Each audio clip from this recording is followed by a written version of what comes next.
Rodney. Greatest running back that has ever breathed. Pearson goes in for the touchdown. Neiman on a handoff to Matt Snow. Harris is going for a touchdown for Pittsburgh. 59 Razor. 28. George Flanders just been elected king of the world. Let's go out there like a bunch of crazy dogs. I probably could score 8 or 9 touchdowns that day. Tackle fall down.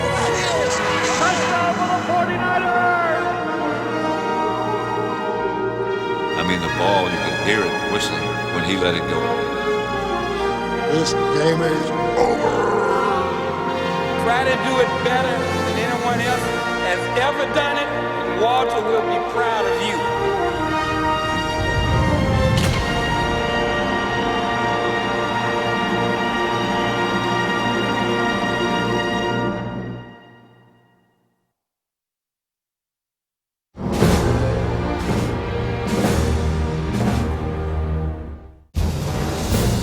A Hall of Fame career is built on years of achievement.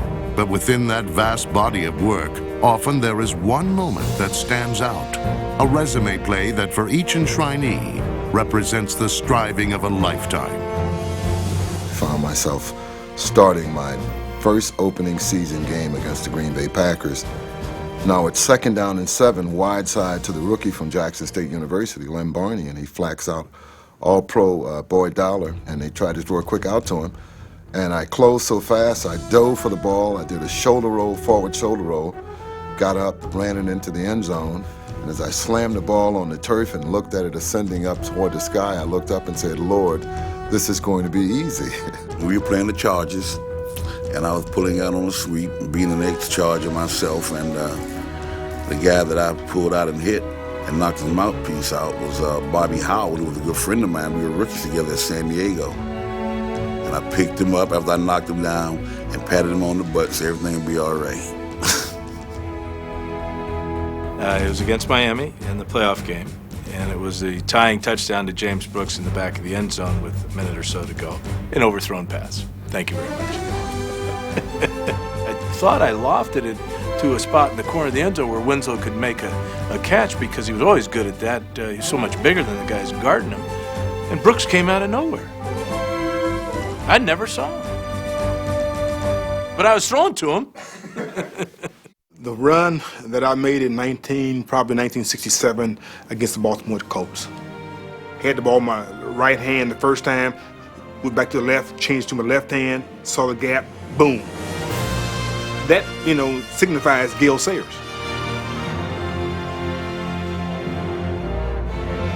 What a lot of people would want to see would probably be the 99-yard run, record-setting run. That's not my run. I can remember playing in St. Louis. We were on the 5-yard line going in to score. And that keeps coming to my mind because we run this playoff tackle, and Coach Landry said, you got to stay in there. There's going to be some softness. It's going to be a little congested, but stay in there. You got to stay in there, and you'll probably end up popping through the other side.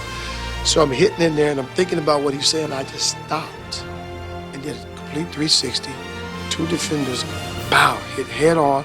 I spin out of this thing and go into the end zone untouched. And I just had this grin on my face because I knew Coach Landry, I knew what he was going to be thinking, and of course, when I got to the sideline, but of course, it turned into a touchdown, but, the first thing is you got to stay up in there. We're playing Dallas. Of course, had to be against Dallas. I don't know why it just sticks in my mind. And it's a crossing pattern. And they got Leroy Jordan and Chuck Howell and all them boys swinging at me, okay. And some kind of miracle, I just sort of shook my shoulders and they all fell off to the side. Now, I think they knocked themselves off. There were so many of them. Hey, how did I get out of this thing, It was a miracle, Well, it's the play when I ran over the 9 guys against Detroit, and I caught that diagonal pass, and when I turned up, I saw them all coming, and I just closed my eyes and rammed into it and came right through it. That's the one I want them to see.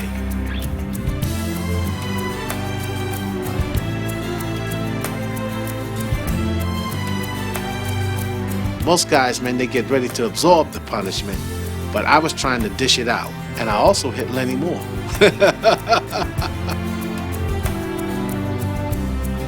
I would have to go back to the 49er game in 1958. The touchdown run with such amazing blocking. I've seen it so many times, man. It just lays there. I remember seeing blues mixed in with the 49ers. And that gave me the opportunity to kind of weave through that situation. What that meant to Baltimore, the stepping stone toward the first World's Championship, the first sudden death overtime game. The 1958 championship game, there was a minute to go into the game, and if the Giants make their first down, they win the game. I made the play, and on that particular play, I broke my ankle. That injury sidelined Gino Marchetti in the '58 championship game. But it was the comeback from his own injury that proved memorable for the Buccaneers' Leroy Selmon. I just came off a knee injury that required surgery at the end of the 1978 season. And anytime a player goes through that, you always kind of wonder if you're really going to be able to come back and play. It was the only touchdown I ever scored. Fortunately, Wiley Chambers had created a fumble, and I picked it up, and I was laboring along down the sidelines, and fortunately was able to get to the end zone and score. We're playing the AFL Championship against the Raiders, and I kind of told Namath, I said, Joseph, I got a long one when you need it. And I'm running down there, and I've got the guy beat, and I'm running inside. And to make it kind of easy to understand, the ball's coming over my left shoulder here about 10 o'clock or 11. And then all of a sudden the wind gets it, and the wind gets it. And all of a sudden I rotate all the way around my head and my hands, and I catch it over here about 2 o'clock. And I go out on the 6-yard line. It's a 59-yard pass. And that was, to me, the greatest catch I ever made. And as one writer in New York, when he figured out the playoff money and a lot of things, he said the catch that's worth $1 million. That catch put the Jets in Super Bowl III, and 1 year later, Len Dawson passed the Chiefs into Super Bowl IV. We were backed up near our end zone and needed a first down, or else the Raiders might come in and score, and we'd be playing catch-up football. And the pass to Otis Taylor that he caught on our sideline for about a 40 or 50-yard gain, I can see it right now, and I can also see Al Davis on the other side complaining he thought that he was out of bounds. It was a bad game. It was the Immaculate Reception game, and this happened before the Immaculate Reception. This was the impossible reception, in fact. And the ball came down, I took it and ran for 13 yards, I think it was. My wife thought I should have went for a touchdown. I should have gone for a score. We would have won. It would have been over with, and there would have never been an Immaculate Reception. We had to pull one play out of our film library as your resume play. Duh. Favorite play or play that... Duh. Let me think about that. It's caught out of the air. The ball is pulled in by Franco Harris. Right.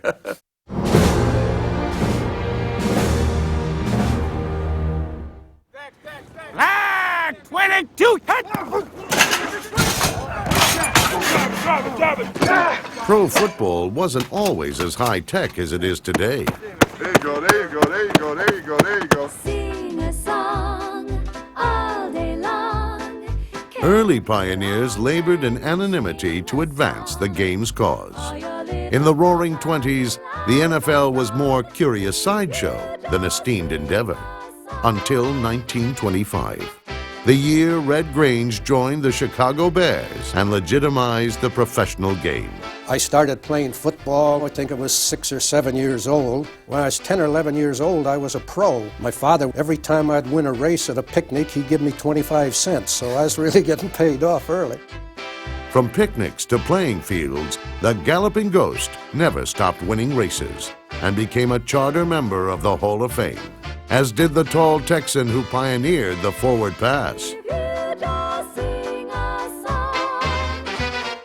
Getting off that plane with that damn hat, that was Mr. Marshall's idea. I told him I didn't have a Western hat. He said, we'll go downtown and buy one and I'll repay you for it. Slingin' Sammy Baugh was the first man to win championships passing. Suddenly, pass receiving became a skill in demand. A handsome young man playing for Curly Lambeau's Green Bay Packers wrote the book on this new art form. His name was Don Hudson. There was a fellow in Green Bay that had a radio network. This was before television. And he used to come on about 12 o'clock, and we'd be in the locker room, and everybody listened because he's critical of Lambeau. And this time he spent his entire 30-minute program telling what a lousy deal he made in signing Don Hudson. And on the first play, I caught a pass for 80 yards for a touchdown, and that was the last we heard about this guy on the radio for a while.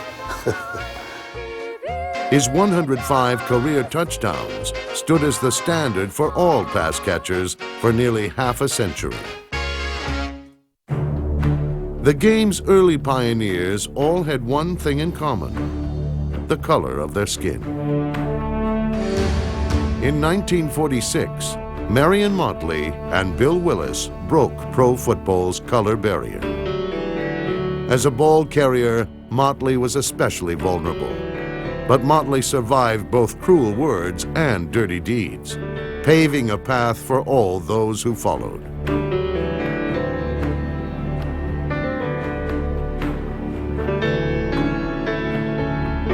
It's hard to imagine pro football without black athletes. Sadly, it took brave men to make this happen: Bill Willis and Marion Motley. Nothing meant more to this courageous pioneer than his election to the Hall of Fame. When I was put in the Hall of Fame, you know, it's like being the President of the United States. That's what it is. You're at the top of your profession, right at the top, and you can't go no further. 50 slot corner, Y center on 2. That's a great call. Some players pioneered out of necessity, such as expansion team quarterback Fran Tarkenton. You know, we're a young team. We couldn't knock people down. We couldn't protect the passer well. And I said, you know, I've got to do something. I've got to change how this position is played or we're not going to win a game. I had athletic ability, I had some quickness, I had good sense of where I was on the field, and I just didn't accept the sack. Then, as today, it makes a quarterback much more dangerous, much better for his team if he's able to escape and make a play for his team. Scramblin' Fran retired with more touchdowns than all the pocket passers who played before him. In 1961, Larry Wilson unveiled the safety blitz. The gap just opened up and it worked very well. I think that's why some of us get to be known. We did something a little different in the game. You know, I'm proud of it. When I see people line up and blitz today, I tell you, I get some goosebumps when I see the quarterback taking a lump and guys coming free and getting after each other. And when you're a blitzing team, you get after them. But no single pioneer has had more impact on the game than Lawrence Taylor. He changed the way the game was played on offense. Hey, baby, let's go out there like a bunch of crazed dogs and have some fun. He may have invented the one-back offense. Joe Gibbs started using the one-back offense to deal with Lawrence Taylor. Hey, come on, baby. You can't push the foot up in there. You gotta run it. You gotta run it. It used to be that you say, well, our back blocks him, and we go ahead and throw the pass. If you get a back blocking Lawrence Taylor, you lose.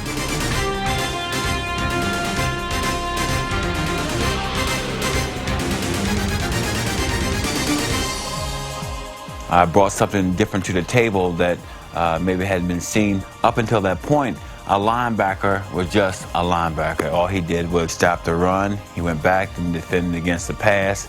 I made so many mistakes in the pass defense. I was supposed to be dropping on this play, so I wouldn't drop or I'd rush. And that was my answer to everything. If you don't know what you're doing, just rush the quarterback. Hell, see what happens. Anybody can just tackle you and bring you down to the ground. Anybody can do that. I look for something extra. So what I try to do is bring the ball with me because it adds something to it.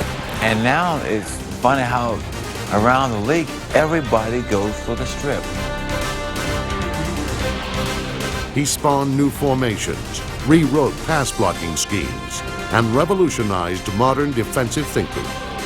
each April, NFL teams hope to draft the next Lawrence Taylor. To date, no team has been so lucky.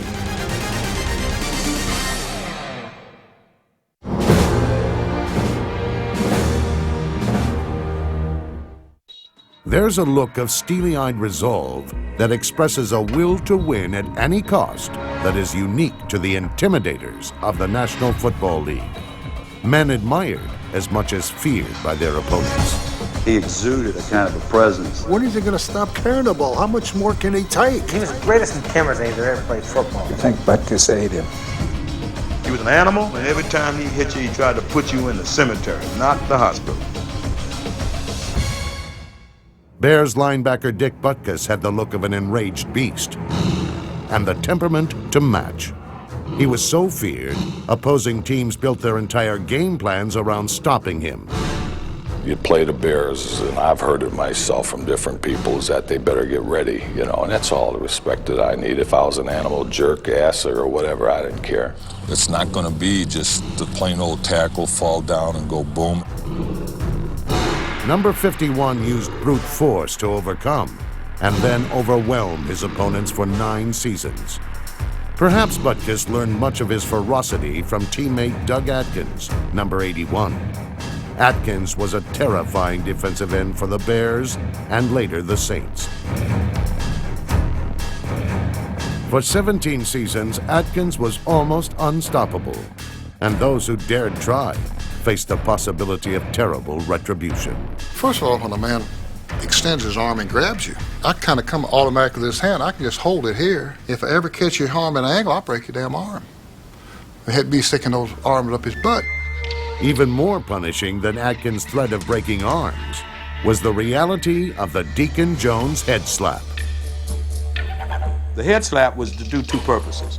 One was to give myself an initial head start on the pass rush. In other words, an extra step.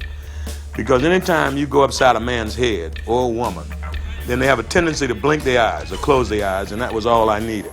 David Deacon Jones was a defensive end whose head slap maneuver helped him intimidate offensive linemen to the point where he often encountered little resistance on his way to the quarterback. Defensive intimidation is not the sole province of linebackers and linemen. 2 of the NFL's greatest intimidators prowled in the defensive backfield. I've always said, you gotta try to destroy the person. You gotta deliver the best hit you can deliver. In the modern era, perhaps no safety was as feared as San Francisco's Ronnie Lott. Lott owned the middle of the field, and those who tested him paid a steep price. It's no different, and for years and years and years and years and years and years, as this game moves on, it's only one way to do that on the defensive side. You got to destroy your opponent. It's the kind of physical intimidation that quickly turns into mental intimidation as players fear coming over the middle, as they did when playing Dick Night Train Lane. Using elbows, shoulders, and raw brute force, Lane exacted a terrible toll on receivers and running backs in the 1950s and 60s. Perhaps the only possible way to counter an intimidator on defense is to have one on offense. It's a rare breed, the offensive player as willing to deal a blow as to take one.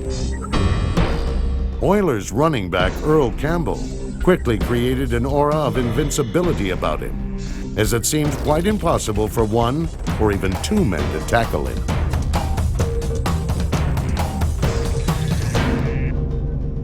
Campbell didn't avoid tacklers. He ran full steam head-on into them.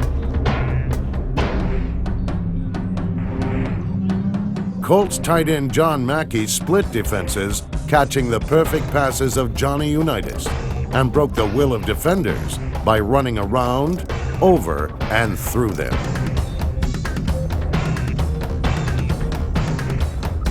Most guys, man, they get ready to absorb the punishment, but I was trying to dish it out.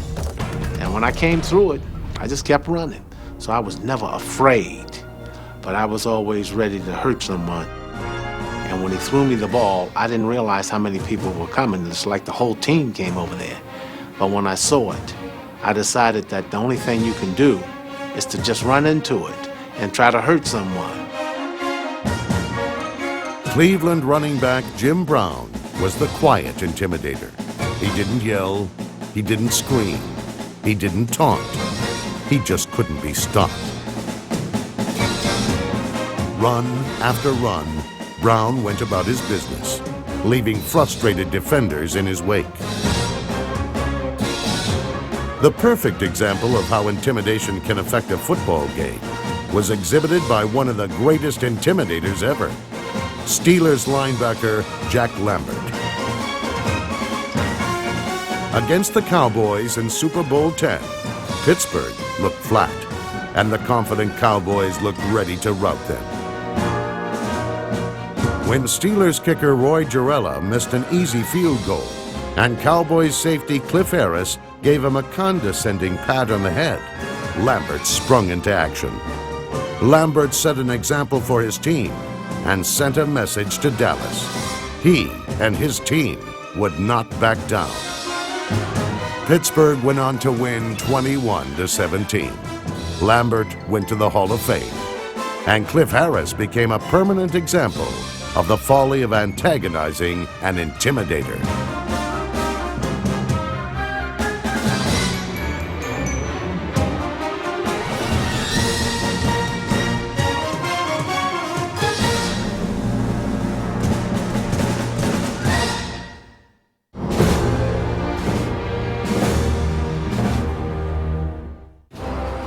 The year was 1960. In their quest to win a world championship, the New York Giants acquired a 35-year-old gunslinger named Y.A. Tittle. The move paid off. But while Tittle led the Giants to 3 straight NFL championships, the Giants lost all 3. Then, in 1964, during a meaningless defeat late in his final season, Tittle received a vicious hit from Steelers defensive end John Baker. A photographer caught the sequence on film, capturing what became the most indelible image in football history.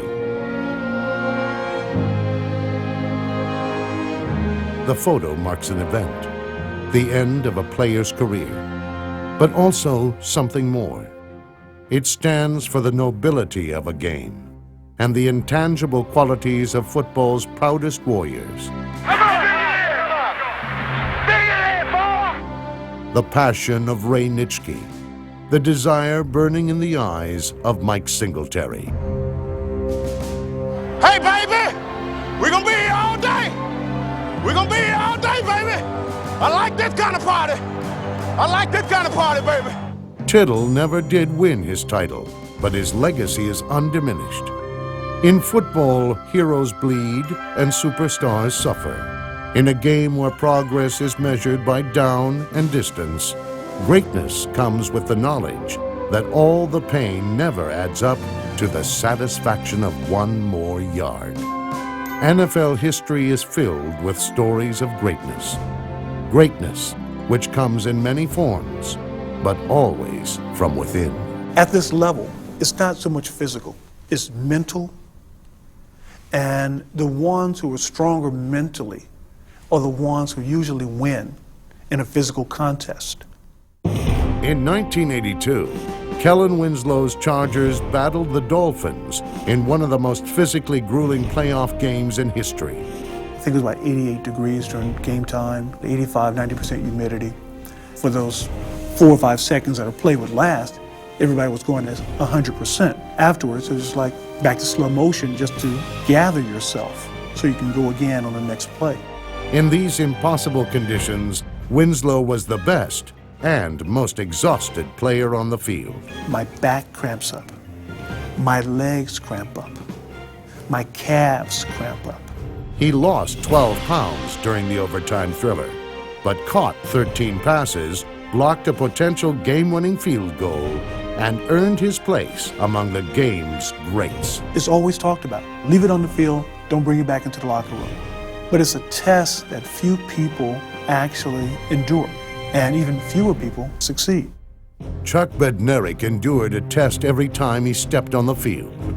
The last of the NFL's two-way players, the Eagles linebacker and center, approached the game with an attitude befitting a war veteran who spent his days battling in football's trenches. You know somebody's out there to get you. And boy, you're going to defend yourself. And now you just turned killer. And of course, as the game progresses and in the heat of the battle, you're getting hit. And then suddenly all you think of is, it's that kill. Ironically, the man who played every down of every game made his name in a single moment. Bednarik's fearsome knockout of Frank Gifford in 1960 saved the Eagles' championship season and halted the career of Gifford, the Giants' dashing all-pro flanker who doubled as Prince of New York. The fact that it was Frank Gifford, a very popular guy and an outstanding football player, and I did it in New York. That same shot against anybody else would have been forgotten. While the play captured the essence of Bednarik, it also became a defining moment for Gifford, who missed an entire season because of the hit. It was a nightmare for me because I really honestly felt I just had kind of given up on myself. And it boiled down to whether or not I think they were going to keep me. And I'd never been in that situation in my life. But you know, it was sort of like, look, you've never given up on anything before. I don't give up on this. And I didn't. Gifford returned in '62 and averaged a career-high 20 yards per catch. 3 years later, he retired the way a Hall of Famer should, on his own terms. I have one of my favorite pictures, Wyatt Tittle and me, and we both knew it was our last game. And I distinctly remember Wyatt saying to me, I'm really going to miss this. And I remember thinking to myself, oh, I'm going to miss this too. After breaking his leg in the '79 playoffs, Rams defensive end Jack Youngblood almost missed the game he'd been waiting his whole career to play. I said, it's broken. I said, you need to tape this thing up. This is Dallas. He gets the pictures back about that time. He says, see here, it's broke right there. I go, well, I understand that. I said, tape it up. I can still go play. Youngblood returned to the game and helped the Rams upset the Cowboys. 3 weeks later, when the Rams made their first trip to the Super Bowl, Youngblood led the way. I thought it was my responsibility as the captain of the team, and from the standpoint of having a desire to go win. The Rams did not win the Super Bowl, but nobody who walked off the Rose Bowl field that night dared call Jack Youngblood a loser.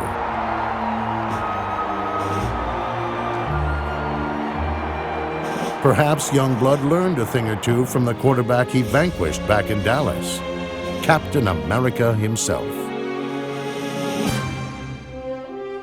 I hated to lose. I had this instinct inside of me to be extremely competitive. It's a brutal game, football, and those other guys hate your guts. And there's a lot of players that didn't like me. They wanted me to run. They wanted to hurt me, and I knew that. And so Roger Staubach ran and dodged and ducked and finally threw his Dallas Cowboys to victory after miraculous victory. The play I'm really proud of was the Hail Mary pass in Minnesota. That proved in that particular game that you just can't quit. Now, people think I underthrew the pass. Well, I intentionally underthrew that pass. In strength of mind, body, and spirit, few NFL players have equaled the standard set by Staubach. One of those who did wore number 34 for the Chicago Bears.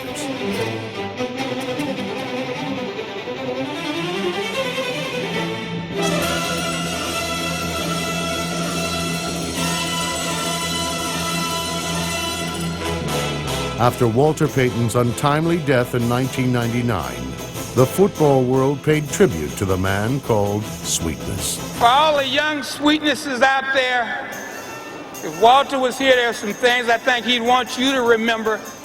Play the game. Every play in the game, like it's the last play that you'll ever play. Try to do it better than anyone else has ever done it, and Walter will be proud of you. Walter Payton may be gone in body, but his spirit still lives each and every Sunday. Every player with the courage to fight for one more yard keeps his memory alive. well, who's the fastest? Well, I know I wasn't the fastest. They said, well, who's the biggest? I know I wasn't the biggest. Who's the strongest? I know that it was not the strongest. What do I have?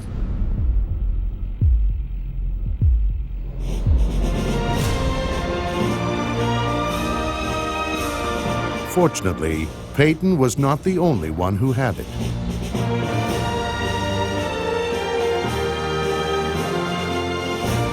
The heart and soul of the champion emerge in every generation, modeling greatness for those who will follow and honoring the legacy of the great ones who preceded.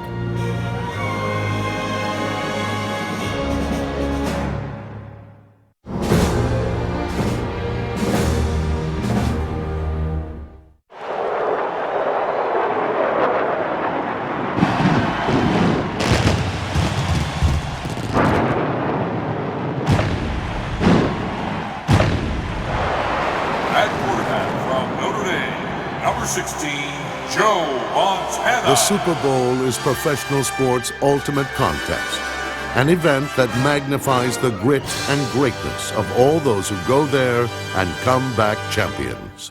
Quiet, please, and action. But long before there were Super Bowls, there were big gamers.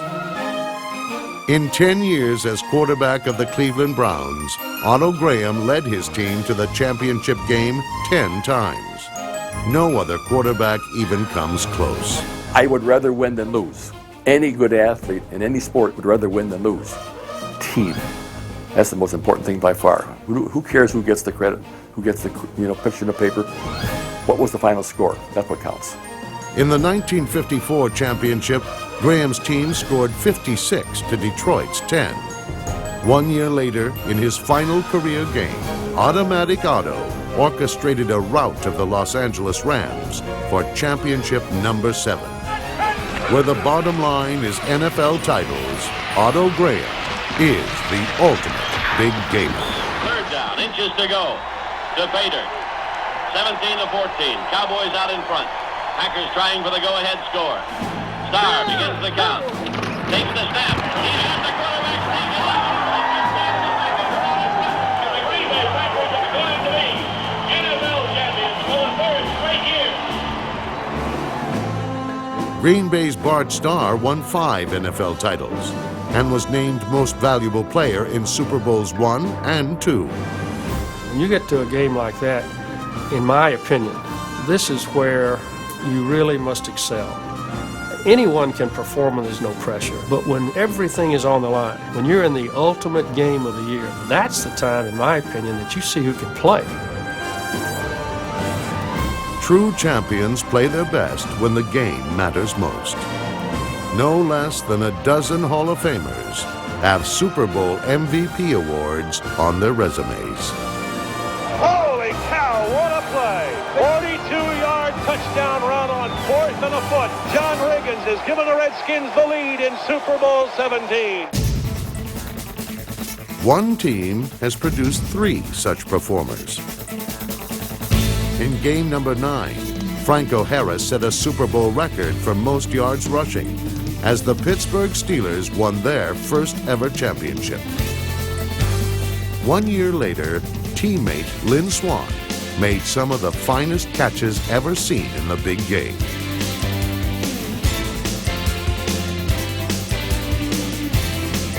This fourth quarter reception clinched the win and cemented Swann's place in Super Bowl history. Come on, Terry! Right down that throw! Bradshaw hesitates and then throws deep for Stallworth in the end zone. Touchdown, Pittsburgh! No Steeler had more of the right stuff than Terry Bradshaw. It's a special quality, and I look back on my career, and I know I had it. Bradshaw is back, and he's going to Swann, and Swann makes a circus catch in the end zone. Unbelievable catch for the touchdown. The decisive moment in Super Bowl 13. The following year, it was more of the same.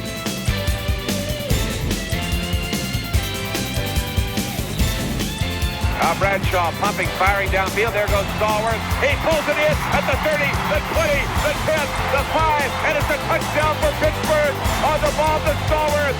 And the Steelers fire right back on the arm of Terry Bradshaw. Bradshaw's Steelers were expected to win Super Bowls. Joe Namath's New York Jets were 17-point underdogs in Super Bowl III. I went to Miami Touchdown Club to get an award from the AFL. So it was my turn to get up, and I got up to the podium, and about the time I'm getting ready to talk, a guy in the back of the room, "Hey, Namath, we're gonna kick your..." You know what? I said, whoa, wait a minute. You guys been talking for 2 weeks now, meaning the Colts fans and the media. So you guys been talking for 2 weeks now. I said, I'm tired of hearing it. I said, I got news for you. We're gonna win the game, I guarantee it. In the ultimate big game upset, Joe Namath gave true substance to the oft-heard claim, "We're number one." When the game ended, there was such a feeling of elation, joy, a tickling explosion inside. The teammates, we did it! We did it, And it was just a feeling. I didn't think about it. It was just, yes! Yes! Yes! Oh, it was great. No big gamer in history experienced that feeling more often than the king of clutch himself, Joe Montana. The season, the outcome of a Super Bowl berth hangs in the balance. Montana rolling out the right, looking toward the end zone, throwing under pressure, throws his pass. Caught by Clark. Clark got a touchdown.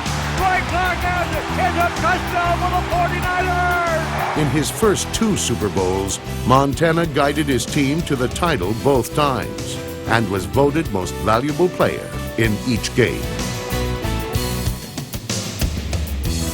Super Bowl 23 was his finest hour.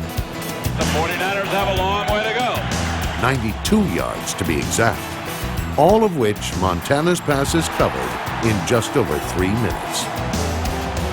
It's such a sight to watch this. It is, whether it happens now or not, to watch Joe Montana do this, so many years, and to watch this absolute surgeon on the football field and one of the all-time greats do his thing again, it's almost like poetry. 39 seconds remaining. Back to throw Montana. Steps up, throws. Touchdown! 49ers! Taylor Evans for the touchdown! Black 59 Razor! Black 59 Razor! 49 The following year, Montana won his 4th Super Bowl and earned an unprecedented 3rd Most Valuable Player award. Of all the Hall of Fame's big gamers, none delivered the goods more decisively than Joe Montana.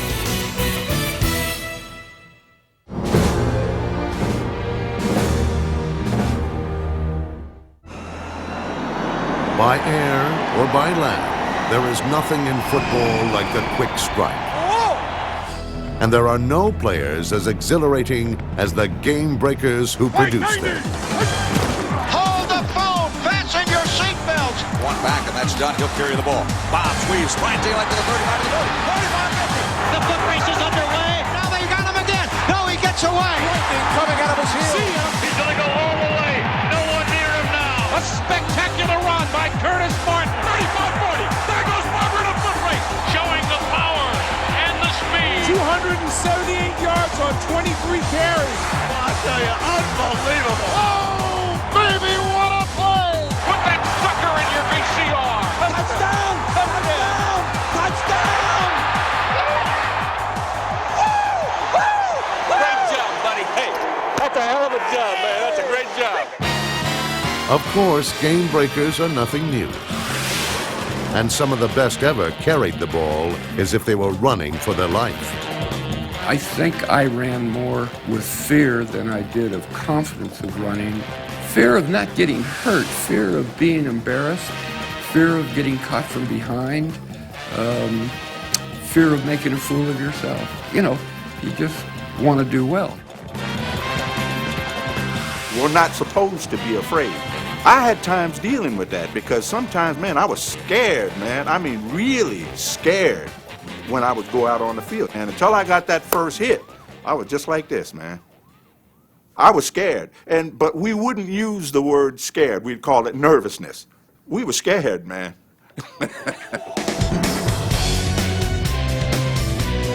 Once he got over his initial fear, the Colts' Lenny Moore terrorized defenses as much as any runner in the game.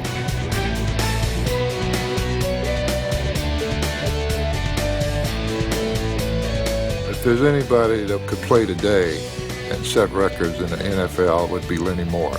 We don't know how fast Lenny was, but nobody ever caught him from behind, and I don't think anybody could catch him today. Moore once scored in an NFL record 18 straight games, and his feats as a runner are even more impressive considering he began his career as a flanker.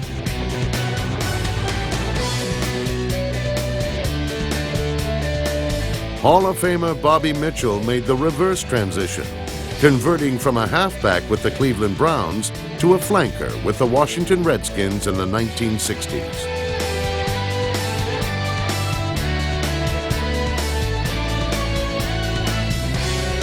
While some breakaway runners were motivated by fear, Mitchell was fueled by pure speed. When I was a little kid, I can't remember the day that I couldn't run real fast. So it seemed to me I came from mom's womb running. As a runner, receiver, and return man, Bobby Mitchell did seem to be born to run. And in 1964, the Redskins paired him with another versatile weapon. Like Mitchell, Charlie Taylor began his career as a running back before moving to receiver in his third season. And though he switched positions, Taylor never lost his game-breaking moves.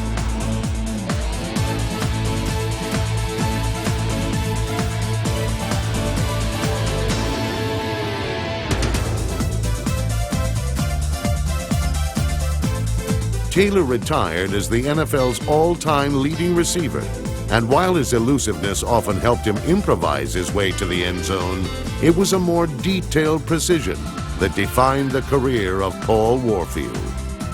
With the Browns and Dolphins, Warfield worked tirelessly on perfecting his pass patterns, and his reliability made him one of the keys to Miami's back-to-back Super Bowl championships.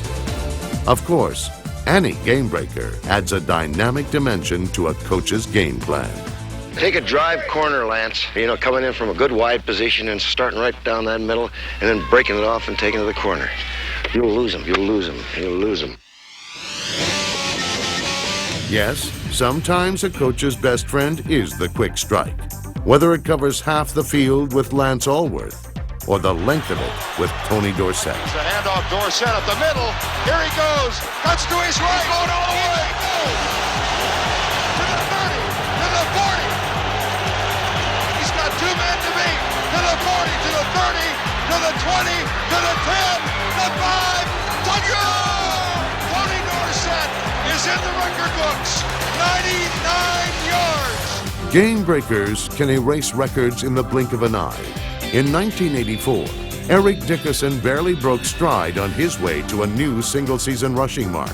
While Dickerson's long-scoring runs almost seemed routine, another Hall of Famer made every carry an eye-popping adventure.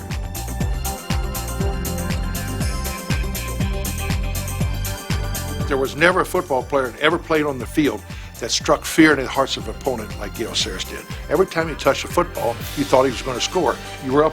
I mean, the opposing players were up on the. What, did he score? Did he break? You know, I mean, you have to watch.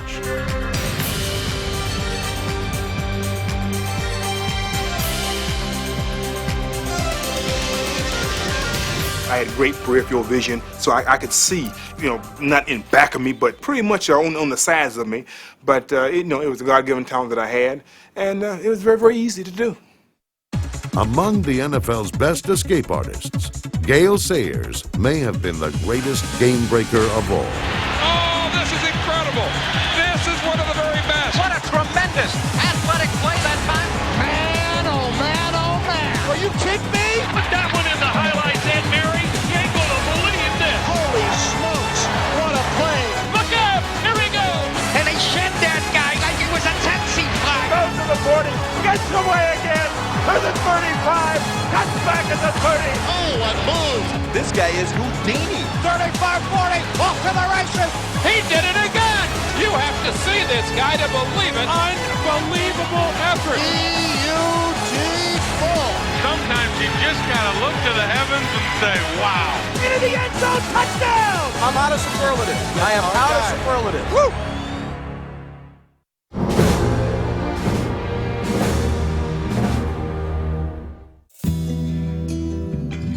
American heroes are usually born in the shadows. More often than not, the powers that be expected them to fail. He didn't look like a quarterback. He wasn't wanted. People don't think he's fast. Yet in a nation built by Horatio Algiers, nothing captures the imagination quite like an underdog.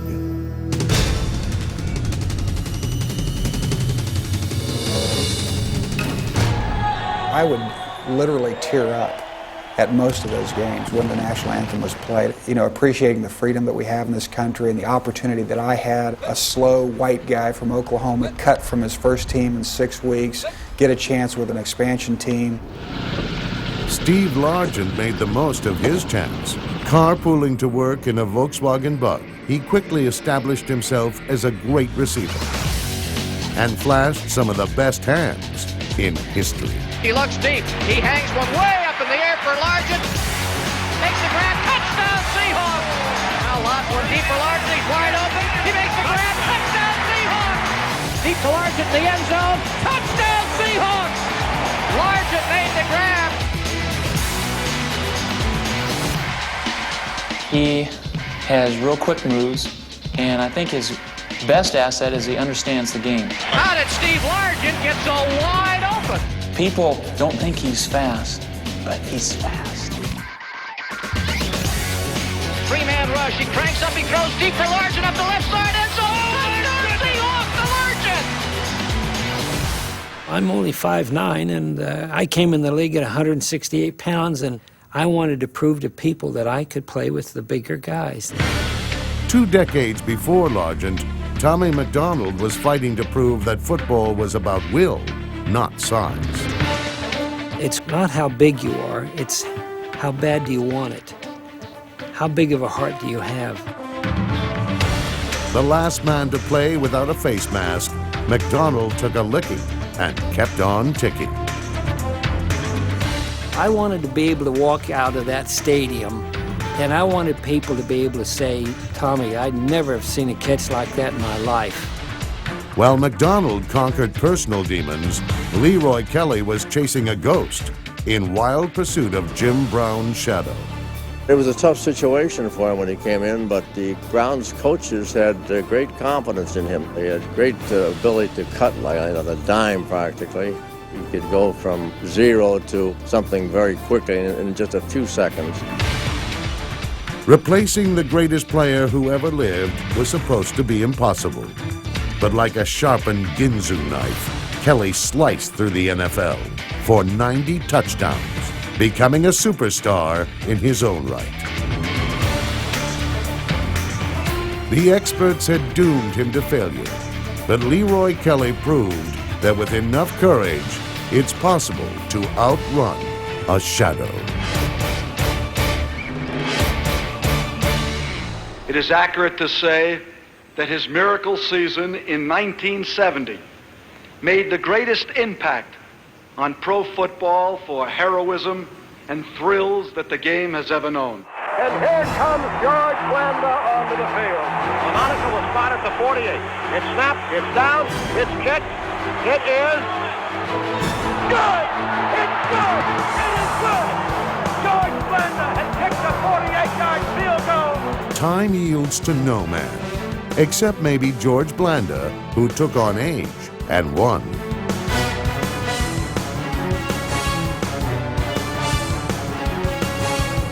Blanda played pro football until the age of 48 in a one-man crusade against Father Time.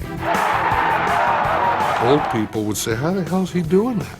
Wives would say to their husbands, look, this guy's 45 years old and he's kicked. What the heck's the matter with you? Why can't you mow the lawn? George Blanda's a quarterback. Blanda looks, He throws. Grant, 5-yard line. Touchdown Raiders. After a while, you would put him in and you could look over on the other sideline and you could see that they knew that he was going to do them in. 7 seconds to go. They're going to try a field goal from 53 yards. The edge against this must be about 76 million to a half. Snap, spotted. It's kicked. That's got a chance. That is good. It's good. Holy Toledo. The place has gone wild. George Blanda has just been elected king of the world. Blanda had achieved American royalty, but the ultimate underdog was the Lord of Baltimore, Johnny Unitas.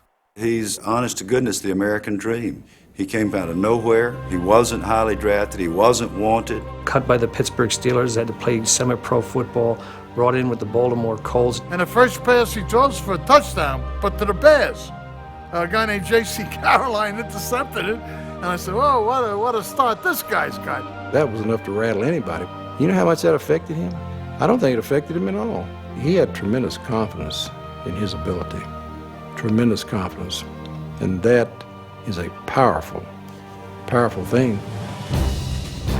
Greatness can be overlooked, but it cannot be denied. And given a chance, Unitas clawed his way out of obscurity. At the time, we didn't even know how to say his last name. A lot of us called him Unitas or Unitas or whatever it might be. Johnny Unitas shoots a soaring pass. It's taken on the fly by Lenny Moore all the way to the goal.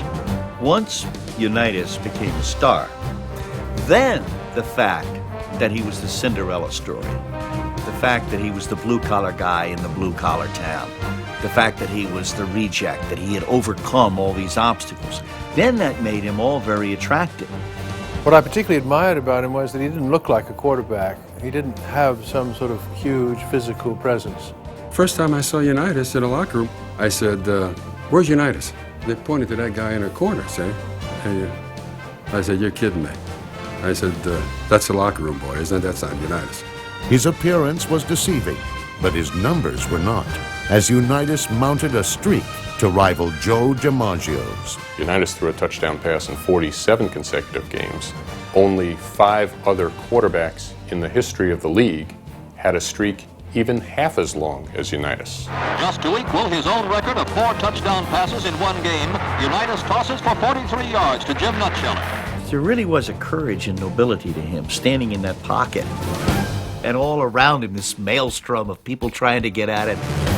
It's sort of a vision, like the guys raising the flag at Iwo Jima. For Unitas, the defining moment was the 1958 NFL Championship, where he redefined the quarterback as a comeback artist. Every star needs a showcase to show what he can do. That game was it for Johnny Unitas. Back goes Unitas to throw. Smith throws. It's good to Barrett. And I think at that point, you could talk about legend, you could talk about myth, but Johnny Unitas changed the football position of quarterback at that moment. He sort of invented it. The 2-minute drill and everything he did. Unitas gives Ricci. The Colts are the world champion. Johnny Unitas, just another underdog who became a top dog.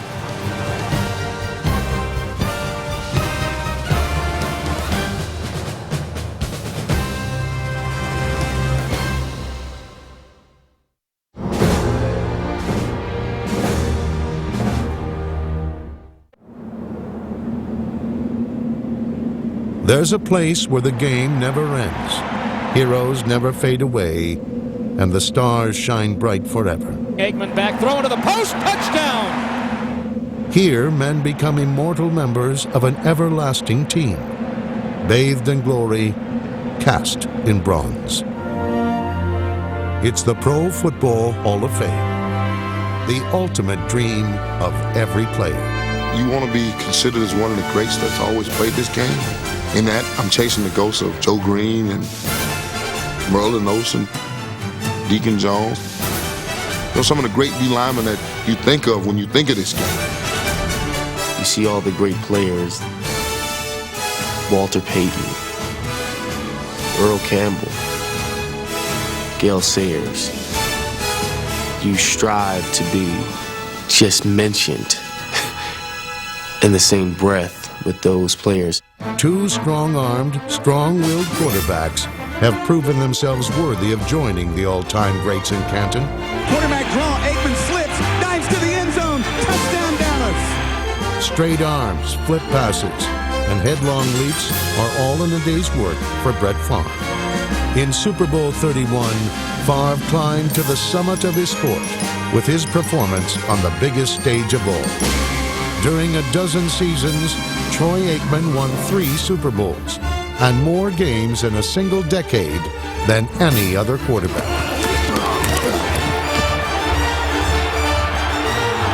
For 6 seasons, Aikman's teammate in Dallas was the incomparable Neon Deion Sanders.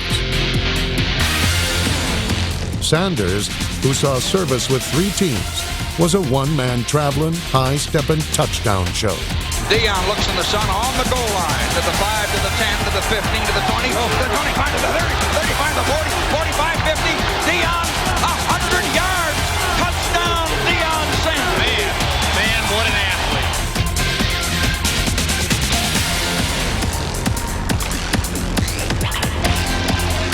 Everett to throw. Goes to the left sideline. Picked off. Sanders up the right side. He's at the 50. He's at the 40. Into the middle of the field. He's high stepping. He's in the... Sanders scored an NFL record 18 touchdowns on punt, kickoff, interception, and fumble returns. Here's a reverse to Deion Sanders. Not to mention what he did on the other side of the ball. Walker at the 20, to the right, to the 10, to the 5.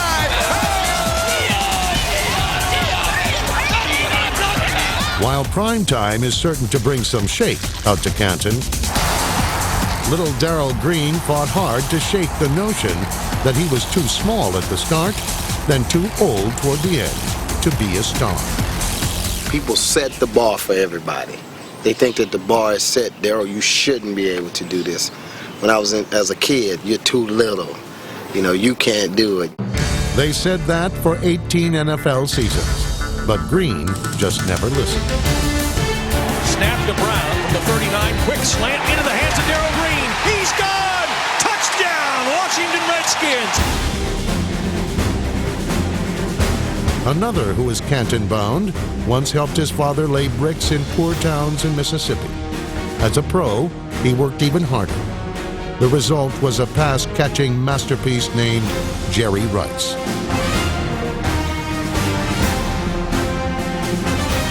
Rice holds 14 NFL records, most receptions, receiving yards, and the most touchdowns ever.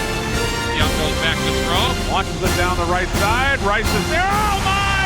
A one-handed catch down the sideline. One of his greatest catches. To join the Hall's legendary defenders is to huddle up with Ray Nitschke and hitters like Ronnie Lott. Only the toughest will do so. Men like big, bad Bruce Smith.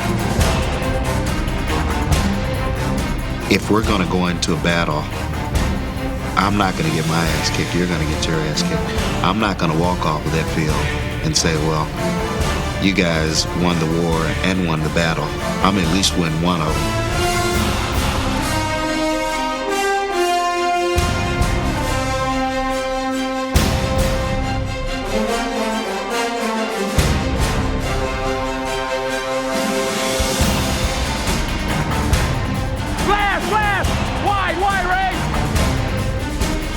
Junior Seau has played with the fierce intensity of the Hall's greatest linebackers. And in time, he'll be joining them. Rod Woodson holds the NFL record for interceptions returned for touchdowns. And he'll soon be in the Hall of Fame. Rod Woodson has just run back his 9th interception for a touchdown. That's an NFL record. When that clock starts ticking, let's go count. Playoff time. 60 minutes of butt kicking. Reggie White. For 14 seasons, the Minister of Defense terrorized quarterbacks. With 198 career sacks and 3 in Super Bowl 31, White earned a long-awaited Super Bowl title and his place among the all-time elite.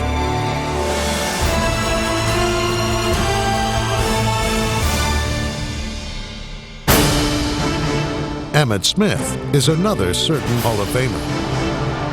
Aikman handoff, Smith coming right, trying to outrun the coverage, makes a cut, gets it. Oh, he's still going. Oh, look at that! He's going to score. He's got the 5. It's a touchdown. And it's absolutely ridiculous. When I play with so much energy and so much force that I can move 350-pound man and not even think twice about it.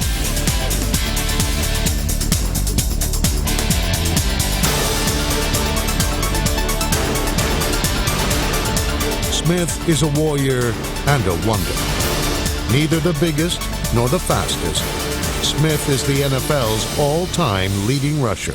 High formation, 2 receivers right. 2nd and 7 at the Dallas 30. Hutchinson, handoff, Smith at left guard, 35, 40-yard line. Right on the mark. That should do it.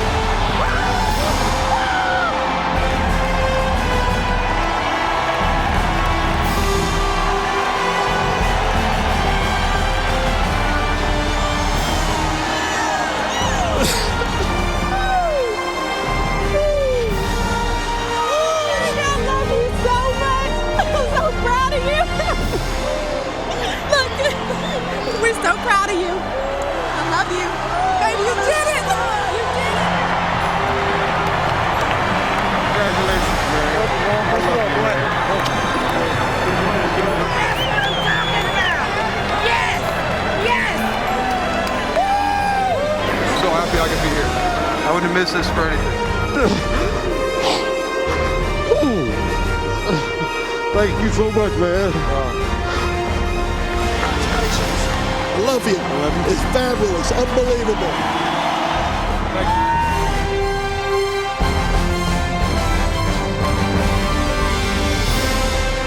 It is said that at the end of the rainbow, there's a pot of gold.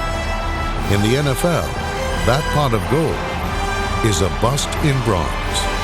Today is a special day for me and my family and the Payton family.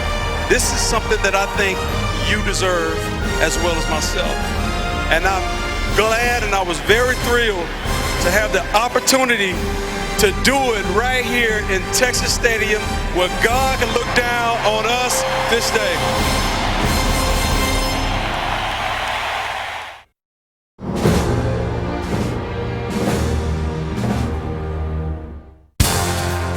In 2001, 3 great offensive linemen were inducted into the Hall of Fame.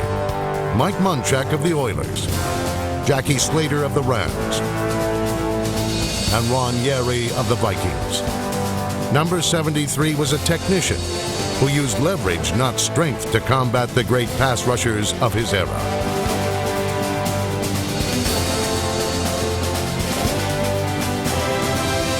Yary was a punishing run blocker and a pocket protector for fellow Hall of Famer Fran Tarkenton. Yary made All-Pro for 6 consecutive seasons and was named All-NFC for 8 straight years. Number 78 Jackie Slater played tackle for an amazing 20 seasons in the NFL and routinely put pass rushers like Ed Too Tall Jones in their place. Slater blocked for 7 different 1,000-yard rushers. Named to 7 Pro Bowls, Slater is arguably the greatest offensive lineman in team history. The most honored offensive lineman in Houston Oiler history, guard Mike Munchak, number 63, was one of the great run blockers to ever play pro football.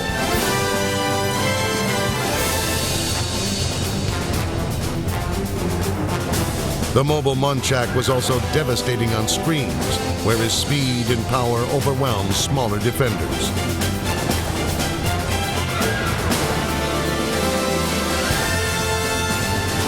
In a long and distinguished career, Munchak was an All-Pro 7 times and named to 9 Pro Bowls.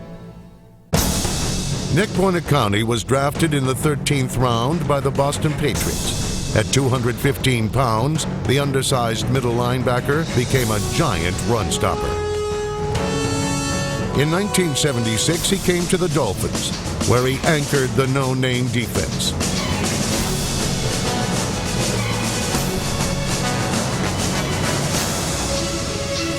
In Miami, he always made the clutch play. He could blitz quarterbacks or drop back and intercept them like he did against the Redskins in Super Bowl VII.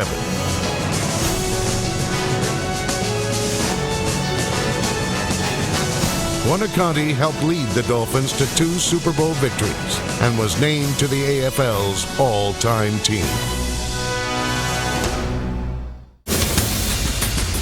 Another undersized Hall of Famer was Jack Youngblood of the Los Angeles Rams. Speed, quickness, and finesse. Knowing your game, knowing what to do to instantaneously be able to react to what a larger man's going to do to you.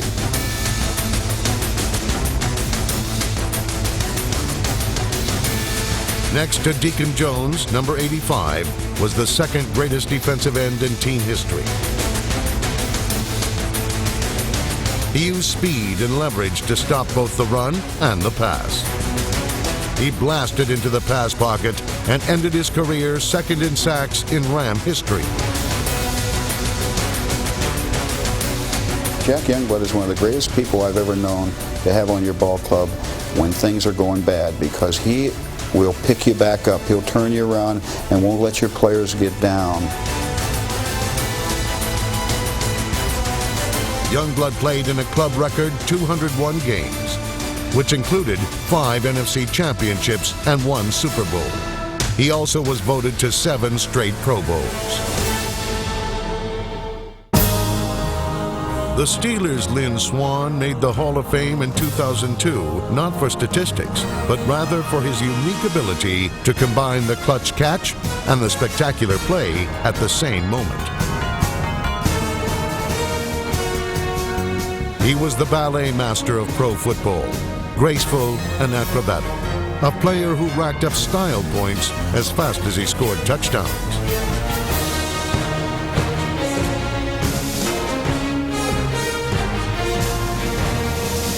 When Swann's career ended, he was the Steelers' career leader in receptions, but it was his running mate John Stallworth who eventually surpassed him. Like Swann, number 82 made game-breaking plays.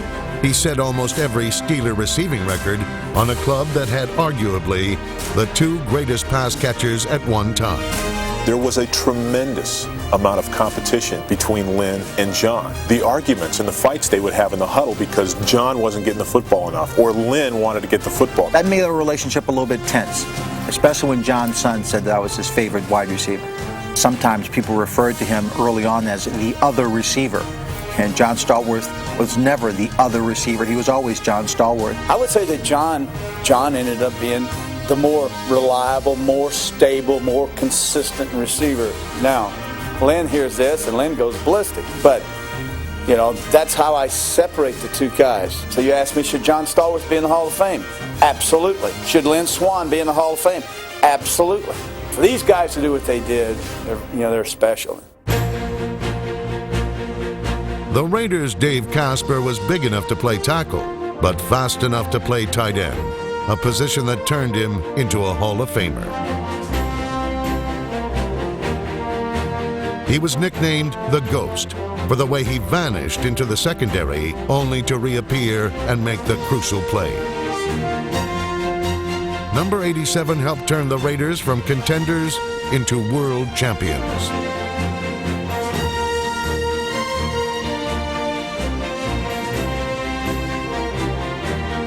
Casper played in 5 Pro Bowls and made the all-decade team of the 1970s.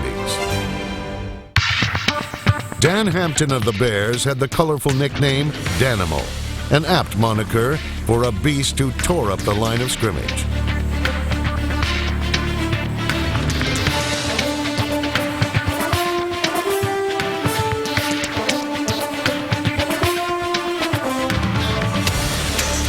Number 99 was a charter member of the Bears' 1985 defense, one of the greatest in NFL history. This defense came at quarterbacks from every angle, and Dan Hampton was the centerpiece who overwhelmed the middle of the line of scrimmage.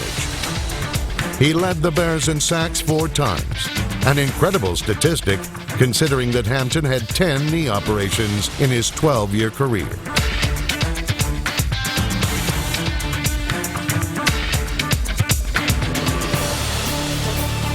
Hampton's versatility earned him All-Pro honors at both tackle and end, and he was named to 4 Pro Bowls. In Buffalo, we love Jim Kelly! After a sensational career in the USFL, Jim Kelly came to the Bills with a big arm and an even bigger heart. Feisty, tough, gritty. Very gutty, very gritty. A true leader out on the field. Extremely competitive. One of the fiercest competitors that I know. One of the guttiest, if not the toughest quarterback ever to play. He's the toughest guy I've ever met. He's the ultimate warrior. Kelly goes back to throw, looks downfield, wants to go long. Throws down there, Reed's got a touchdown.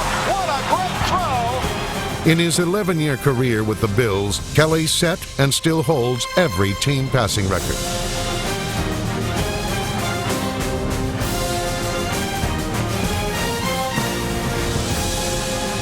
One of the NFL's greatest all-time quarterbacks, Kelly led his team to 4 straight Super Bowls, something no other signal caller has ever achieved. Bobby Lane was described as never having lost a football game. He just ran out of time on a few occasions. That's the apt description for Jim Kelly. He's never lost a football game in his life. Give me some time, damn it, give me a little time. He took that ultimate warrior's mentality, Kelly falls down, gets up. and the result is a Hall of Famer. Now throws. Touchdown! What a fantastic play by Jim Kelly. Joe DeLamielleure was an All-Pro guard for the Buffalo Bills for 6 straight seasons. Number 68 was both a great run and pass blocker and the foreman of the heralded offensive line called the Electric Company. The durable guard, who was named to the All-Decade team of the 70s, became a Hall of Famer in 2003 and played in an astonishing 185 consecutive games, an amazing mark for a position that demands such physicality.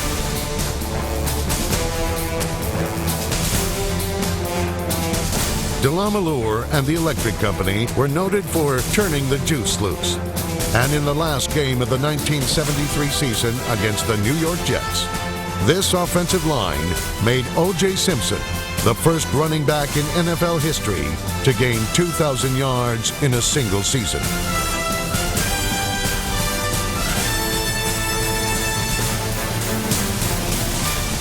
O.J. running left. O.J. 5-4. There it is. They did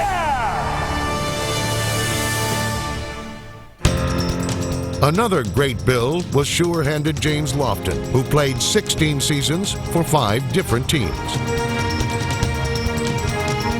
Kelly will throw on first.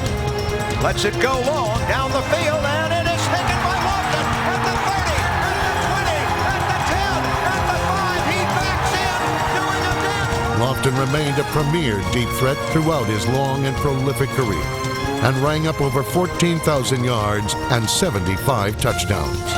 He played 2 years with the Raiders, and in the silver and black, he still outran defenders almost half his age.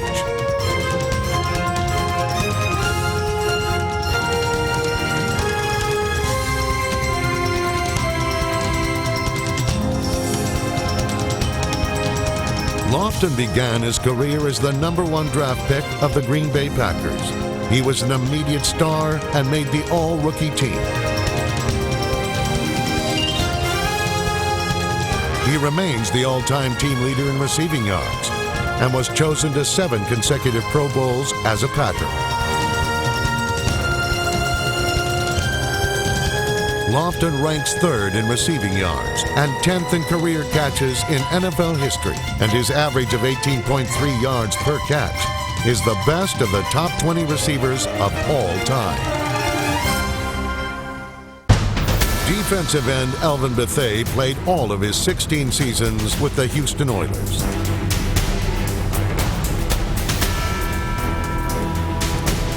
Except to his peers, number 65 was one of the least known great defenders in NFL history.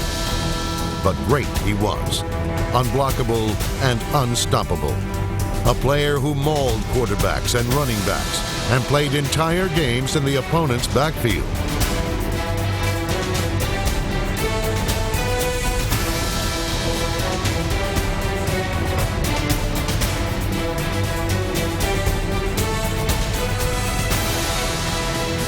Bethea was in Houston long enough to see the Oilers go from good to horrible, to very good to horrible again. For that, he deserves a Purple Heart. Alvin Bethea was arguably the best defensive player to ever wear the blue of the Houston Oilers. As the first pick of the Raiders in the 1982 draft, Marcus Allen led the NFL in touchdowns and was named Rookie of the Year. Number 32 was graceful and pretty to watch, but he was hard to the core. A player who scored the brutal touchdowns at the goal line.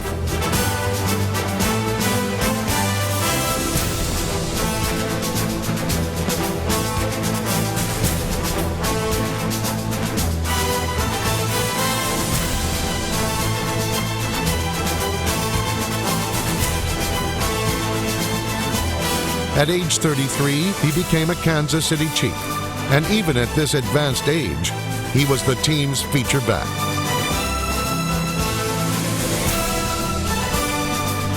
Allen went to 6 Pro Bowls, was All-Pro twice, and rushed for over 12,000 yards. The hallmark of Allen's remarkable career was becoming the first player in NFL history to rush for over 10,000 yards and gain 5,000 yards receiving.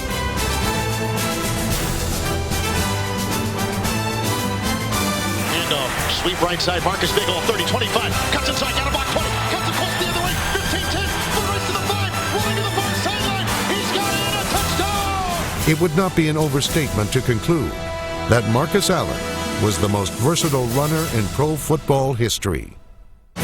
Bob Brown was the number 1 pick of the Eagles in 1964. He was called the Boomer for his powerful forearm shivers, which he described as 16-pound sledgehammers. The Boomer made All-Pro 6 times, was on the All-Decade team of the 60s, and was elected to the Hall of Fame in 2004. Brown moved to the Los Angeles Rams and ended his illustrious career with the Oakland Raiders. But some question his Hall of Fame credentials. Who knows why someone might not like Bob Brown for an interview he didn't grant many years ago. Some guy might think that Bob Brown was not nearly as good as Bob Brown thinks he was. It's hard to say, but if based on how many times you've made All-Pro, how many times you were Lineman of the Year in the National Football League, if based on merit, then Bob Brown rightfully belongs in the Hall of Fame. Carl Eller played defensive end for the Vikings for 15 years. This 6'6", 245-pound terror was a charter member of the famed defensive unit known as the Purple People Eaters. He overwhelmed ball carriers, and no quarterback could escape him no matter how far they strayed from the pocket.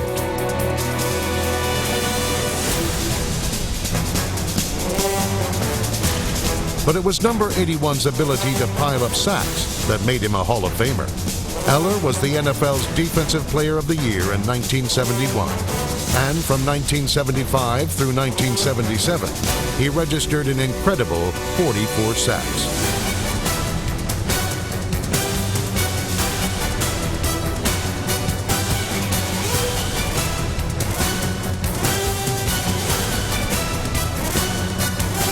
His greatness helped make the Vikings great, a fact that is borne out by the 10 division crowns the team won during his career.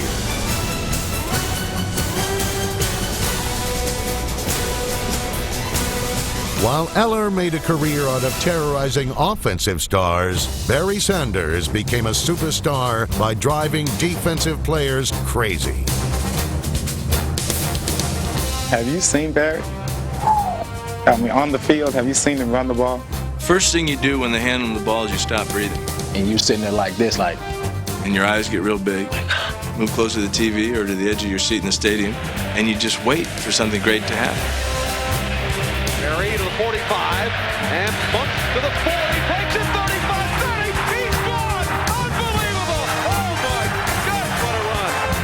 Wow! They said, oh man, now you see that great running, man. That was unbelievable. I just had to shake my head, man. How did you do that? That one is a highlight reel special. Run that back. God, did you see that? Holy mackerel! You can't say they got it. Looked like it was bottled up for nothing. Because, until the whistle blows, they don't got it. I thought he was down. I did too. You can't just say pick out the belt buckle and go for it because it's going to move. Oh, he made a move! He is the best touch football player who ever lived. Rodney Peete draw to Barry. Barry skirts to the 15, looks for running room, cuts to the... There's a lot of shoes and jock straps laying on the field after the game. He's to the 5, and they'll take it in. Touchdown, Lions. Oh, that is one of the great runs you'll ever see, folks. The clip that they show where against the Bills, the guy's got him, and he's got him spun around in a 360, and he thinks he's throwing him to the ground, and he comes out the other side, and he's still running. He got hit by about 8 bears and something, and all of a sudden the bears are flying everywhere, and he's doing cartwheels, and he's down the sidelines and in the end zone. I don't know what the guy's name was against New England, and he literally just toyed with him. He got up on him, and the guy was running back on him. He got up and rolled his back on this side, and the guy turned around, he rolled this side, and he made him spin all the way around, and he went for a touchdown. God. When you look at Barry Sanders run the football and you see him do the amazing thing, run after run, sometimes you just got to look to the heavens and say, wow. Wow. Wow is also an apt exclamation for Hall of Famer John Elway, the golden boy with the golden arm.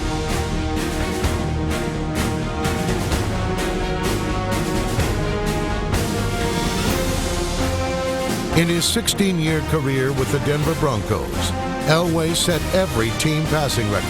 When he retired, he was the winningest starting quarterback in NFL history and ranked second in nearly every all-time passing category. Of all his great plays, he has a favorite. We're up in Seattle, and they're blitzing us, and we don't have a guy from middle linebacker, and here he comes, and he's going to knock my head off, and I ducked at the right time. He went flying over the top, and I had all go routes. Everybody's on a go route, and I just, got the ball to Shannon, made a good throw. So that was definitely one of the highlights of my career.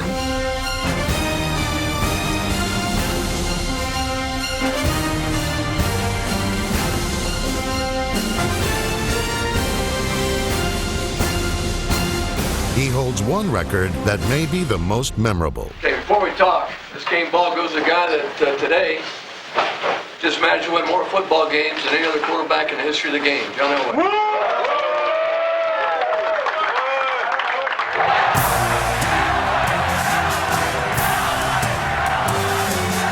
But it was in the clutch that 7 was the lucky number.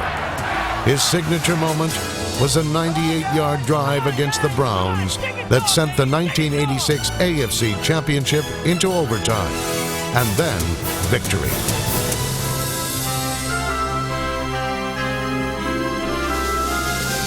Packers jumping around, they rush 4.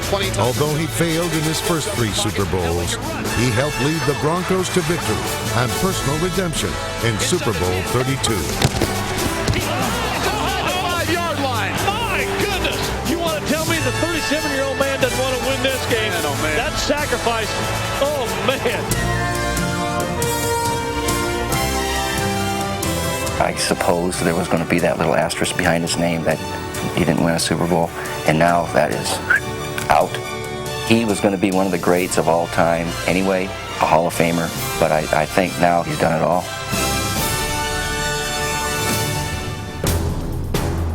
Dan Marino of the Dolphins was the most prolific passer in pro football history.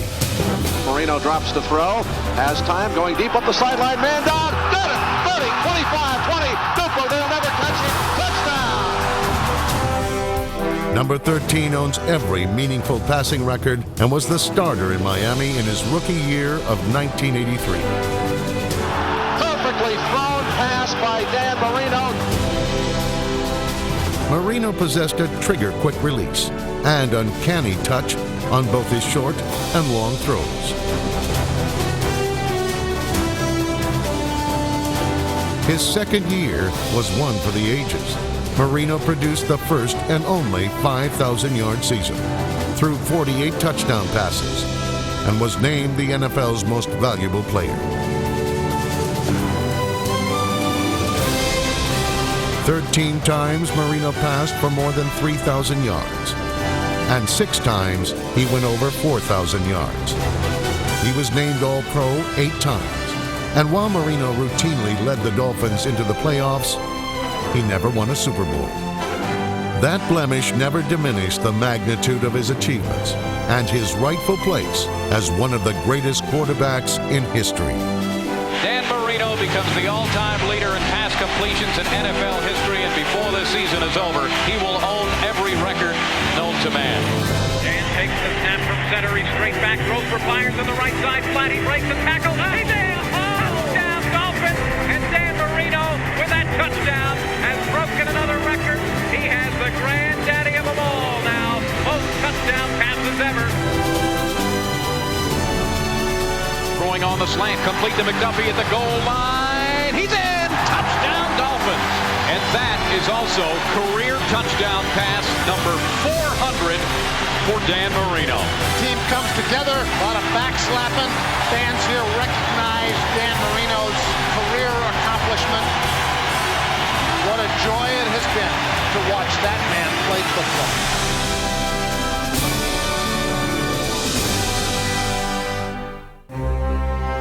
Early in his Hall of Fame career, Steve Young defeated teams not with his arm, but his legs. Come on, Steve, let's go! Steve, take it yourself! Young, back to throw. In trouble, he's going to be sacked. No, gets away. He runs. Gets away again. Goes to the 40.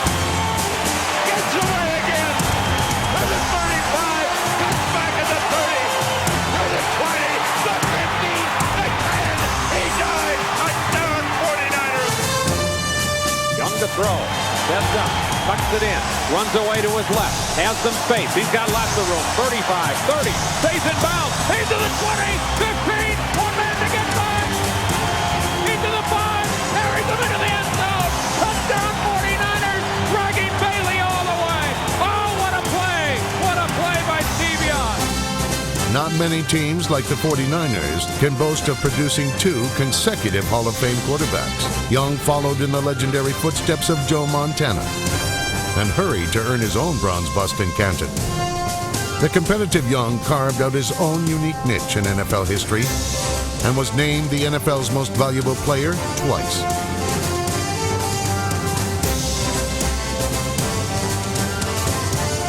Really, the whole world turned on the Super Bowl thinking that Steve Young was going to fall on his face. Unlike Montana, who won 4, it seemed Young would never win the ultimate game until Super Bowl 29.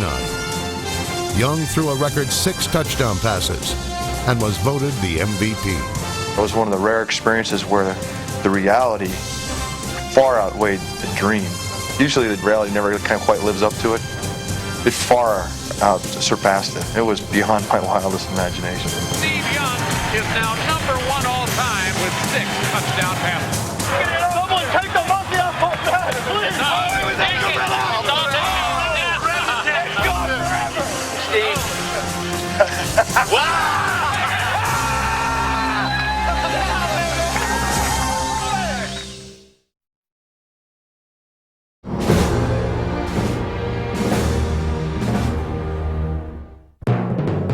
The NFL flag flies highest over Chicago, Illinois. George Halas was the coach and owner of the Bears. He was a charter enshrinee in the Hall of Fame and one of the most important figures in the history of pro football.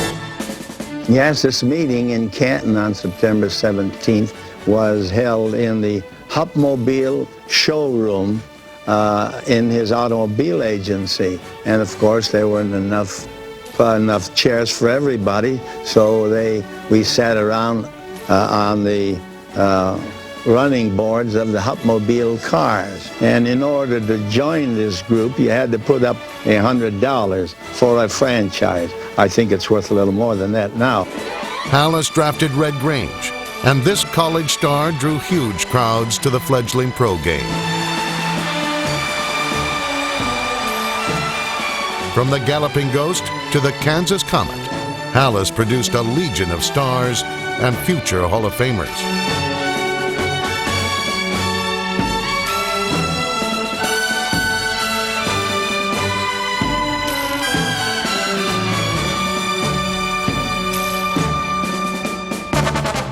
But in the Windy City, crunch was king. From the famed monsters of the Midway to Hall of Famer Dick Butkus, Halas's intimidating Bear defenses strangled and mangled opponents.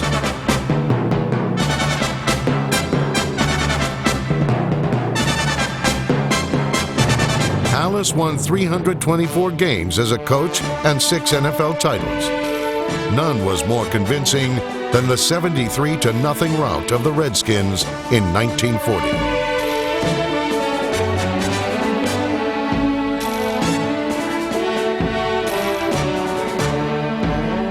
George Halas, the father of pro football.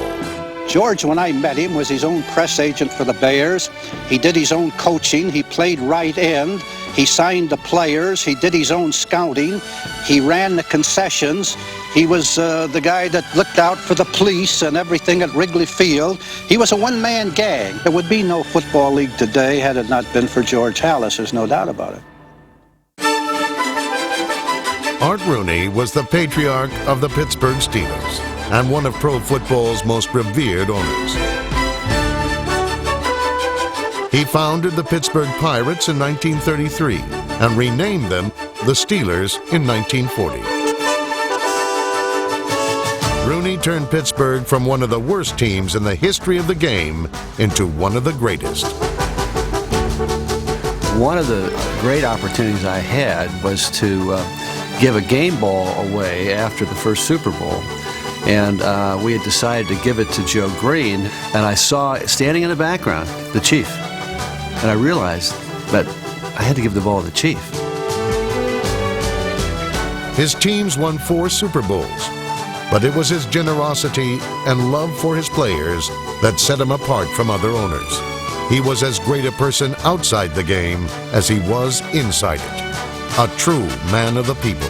It was amazing how he knew every player. I mean, I'm talking about in training camp. And he'd make it his business to speak with all of them, some way. When he shook your hand, he put it in there and he let it stay in there and let you feel it. He didn't put it in and take it out. He didn't talk to you and look away and not look you in the eye. And he did that when he walked through the community, his community. And I'd like to welcome the Burt Bell family on behalf of the Narberth Historical Society. Burt Bell did it all. He sold the tickets, he coached the team, and he brought home the gate receipts in a cigar box. The old-timers know it, and I hope these guys playing today remember a guy by the name of Burt Bell. If it wasn't for him, you wouldn't be a millionaire. I remember Burt Bell as a figure to me of what a commissioner should be. He was gruff, he was a fan, he loved football.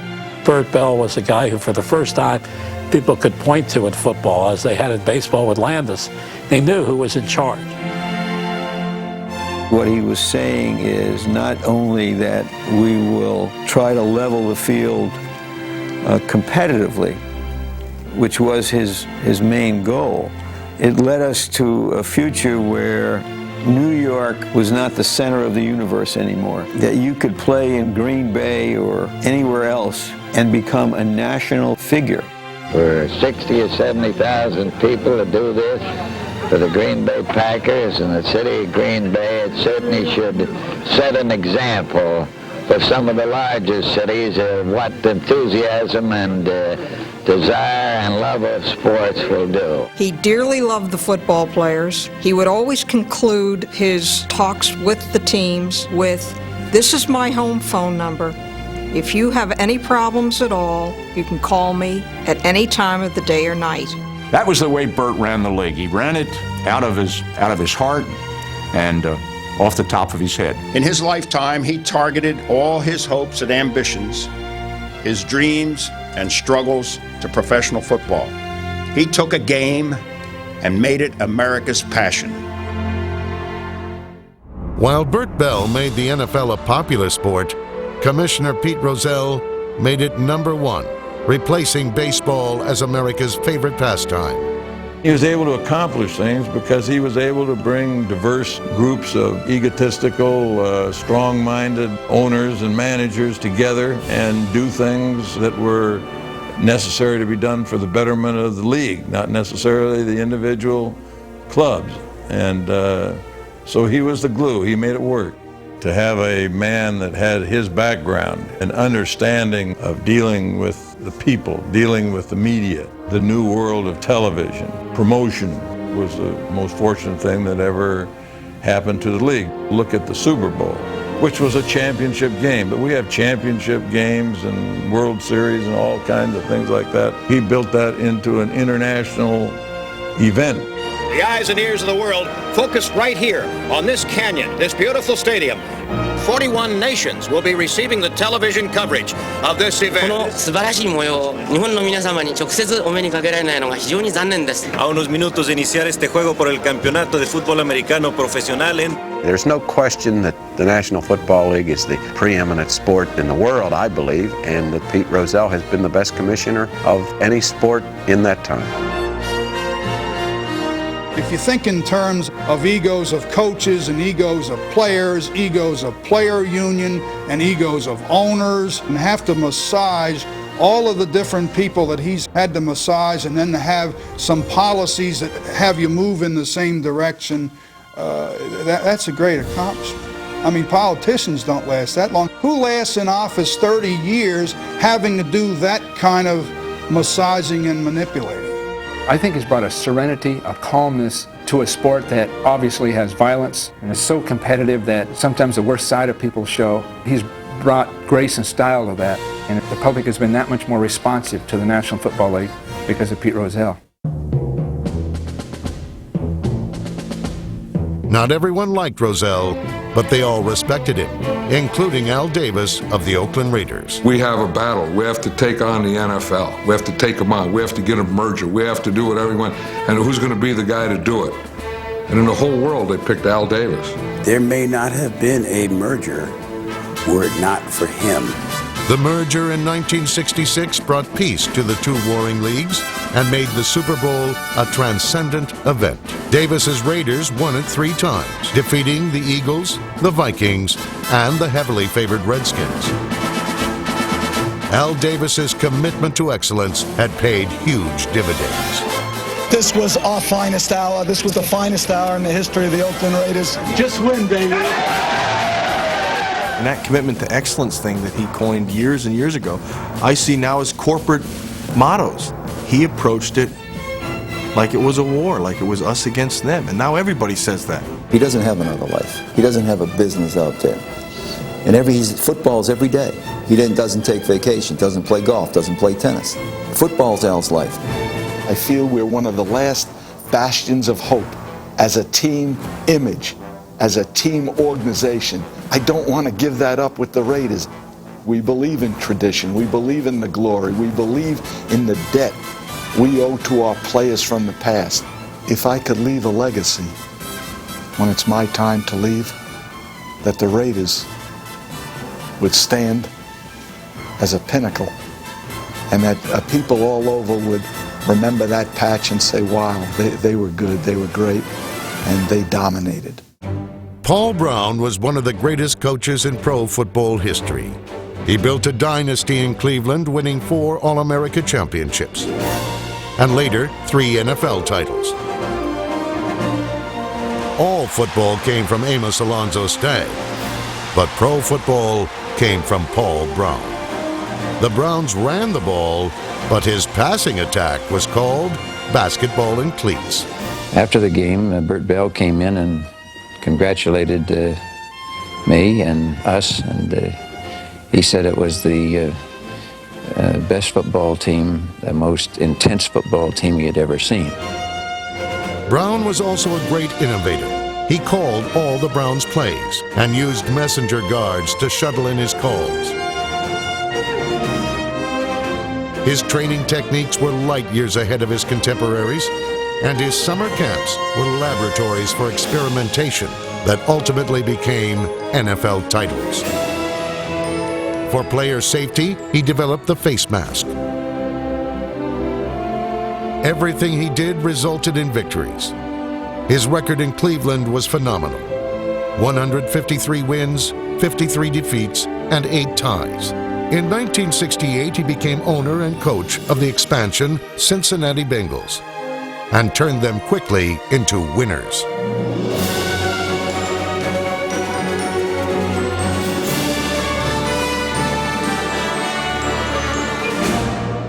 I was very happy to play for Paul Brown because Paul was very strict. He was the king. All you had to do was deal with him. If you dealt with him successfully, then you were all right. You didn't have to worry about the other guys. Of course, with myself, he would always say little things like, maybe you're not good enough, Bobby Mitchell. You keep hurting our football. So then I go out there and take it 60, you know.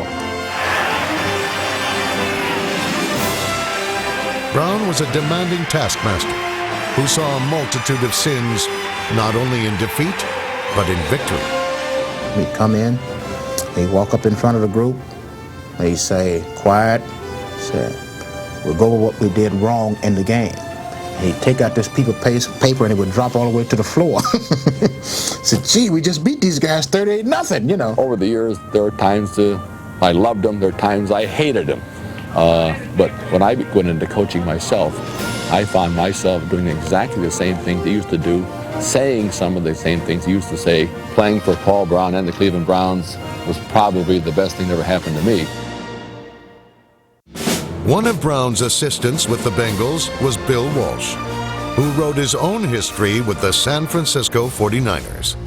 I think that was the most fortunate thing that life dealt to me because over those years that I worked for other people, Paul Brown as an example, I developed the skills necessary to become a head coach. Fortunately, time passed and the maturity took hold and the wisdom and the knowledge so that when I did have an opportunity, I made the most of it. Walsh originated the pass-happy West Coast offense, which had a profound effect on the modern game. In his third season, he won his first Super Bowl against the Bengals. In Super Bowl 19, his 49ers routed the Miami Dolphins 38-16. Walsh's third title in 10 years was a miraculous comeback against the Bengals in Super Bowl 23. Montana at quarterback, 39 seconds remaining. Back to throw Montana. Steps up, throws. I know he resents being called a genius because he doesn't look upon himself as a genius, but he knows what he's doing better than anybody else does. Well, if you got a choice, go that way. Yeah, because then if he misses the tackle, you can step through his tackle, you're by yourself. When you come underneath, you got all the pursuit coming back toward you. We call ADX hook again, and they got a bump and one on Bright. We'll just have Bright run a full-speed slant. I think Bill Walsh has the great talent of being able to pick out a weakness on a defense and attack it in a relentless, merciless fashion. He is almost vicious in his approach. Not a vicious person, not meant in a negative way, but Bill Walsh will concentrate on your weakness and kill you. We took that great Dallas defense, just took it apart. We knew just how to play against it. We beat them 45-14, and we could have scored more. When he retired in 1988, Walsh's 49ers were a dynasty, the team of the 1980s. Walsh was a disciple of a genius named Sid Gilman. Sid, I guess the term is the cutting edge, but he was on the cutting edge of just about everything. He was the innovator in professional football as far as spreading the offense out, bringing more wide receivers into the action and bringing backs into the pass patterns. One description would be the Einstein, the master of offensive passing game in the National and the American Football League. Sid believed in every kind of formation, every kind of offense conceivable to have a little of all. The field is 100 yards long, and it's 53 and 2/3 yards wide, you see? And we decided we're going to use every inch of it. The foremost authority on the passing game, Gilman believed you throw to ring the cash register. Sid had a television program, and I just by chance happened to catch it. And Sid was sitting with a projector. He had Lance Allworth with him, and they were talking about running specific pass patterns. And at that point, I realized the brilliance of this man. Weak safety man runs to Lance. And again, Lance, you run that hook and get that leveling off period and sit down, and then you skip off from there. First time he was 50, went cover 7. Second time he was 40, still went cover 7. I haven't seen any strong coverage yet. When the coach says, I've got to establish the running game, he is, if you'll excuse me, Cameron, he's full of You've got to establish the pass. If I can establish the pass, I'll be able to run. He's a creative genius. You know, that term genius gets thrown around in our game a little bit, but this guy really was. Joe Gibbs knew exactly what he wanted to do when we played football. He knew how many chances he wanted to take. As conservative an individual as he looked with his big old frog-eye glasses on the sidelines and his hat and his demeanor of quiet composure, he was a gambler inside. They got their run sequence in, it looks like. Rippon hands it to Beinert. Option play. He's got Orr wide open at the 15, 10, 5. Touchdown, Washington Redskins. We were a simple football team. Everybody says we were basic. Everybody knows what we're going to run. Hey, we're going to run Riggins to the right side. We're going to run Riggins to the left side. We're going to throw the ball to Art Monk. When you're a good football team, you're going to have tendencies because those are plays that you execute well. Joe's big thing was the shift, the formation, how to disguise the play. 19 or 20 guys shifting at one time. I mean, he used to take everybody on the left side, move them to the right side. When we were defending the Redskins, you know, the thing that always would come to mind thinking back was that we shouldn't have a problem this week because they only have 3 or 4 runs and they only have 3 or 4 passes. The thing that would always happen, it seemed like, is that they would execute those 3 or 4 plays better than the defense could defend them.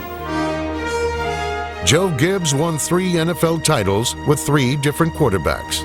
Joe Theismann in Super Bowl 18. Doug Williams in Super Bowl 22. And he won with journeyman Mark Rippon in Super Bowl 26. Gibbs was a workaholic who routinely worked 20-hour days to reach these stunning achievements. He could utilize personnel as well or better than any other coach. He found a system of football that fit the kind of players he had with the Redskins. So you'd have to say he was the consummate football coach. Chuck Noll won the most Super Bowls of any head coach. But in his rookie year in 1969, he inherited one of the worst franchises in NFL history. The Steelers were dubbed the lovable losers. The first meeting with Chuck Noll, we had a lot of cynical old veteran players who'd seen a lot of coaches come and go, and there was, you know, sort of this attitude, well, show me your stuff, coach. And he gave a speech which he essentially was saying to us, look, the reason you've been losing has nothing to do with your attitude. The reason you've been losing is you're not good enough. You can't run fast enough, you can't jump high enough, you're not quick enough, you're not skilled enough. And it was like, wow, this guy. And then he said, and I'll tell you what I'm going to do. I'm going to get rid of most of you. And I'm going to bring in the guys who can play these defenses and play these. They're going to be hard. I'm going to make you do the hard stuff. We say whatever it takes, you know, and a lot of people have different meanings for that. But what it meant to us was, as members of a team, you have to do whatever you can do to help the team win. Now, if someone else is not functioning very well, he may be sick. Well, somebody else has to step up. You know, whatever it takes means team. And I think our guys bought into that. In Super Bowl 9, Noll's Steelers used defense and the running game to defeat the Minnesota Vikings. The Steelers defeated the Cowboys twice to win NFL titles. They won Super Bowl 10, 21-17. In Super Bowl 13, they defeated Dallas in a shootout, 35-31. Noll's last championship came in Super Bowl 14, when his Steelers cemented their legacy as the team of the 70s with a convincing 31-19 victory over the Los Angeles Rams. Coach Noll would always say, if they're trying to fool you, that means they can't beat you with their best stuff. They're desperate. Just line up and say, come on. That's Chuck Noll. In 1960, Tom Landry took over the expansion Dallas Cowboys and turned them into the storied franchise known as America's Team. If there are geniuses in coaching, he would have to be recognized as one of them because he was very innovative. The multiple offensive sets, the motions, the shifting, he pioneered in that area. Brilliant tactician, a coach that handled the game itself extremely well with his play calling and his direction. In a sense, ahead of his time for many years, offensively and defensively. One of those coaches that knew every position and could really coach every position. Tom Landry was one of the few coaches who coached both sides of the ball. Tom Landry was a great innovator. He was one of the architects of the 4-3 defense.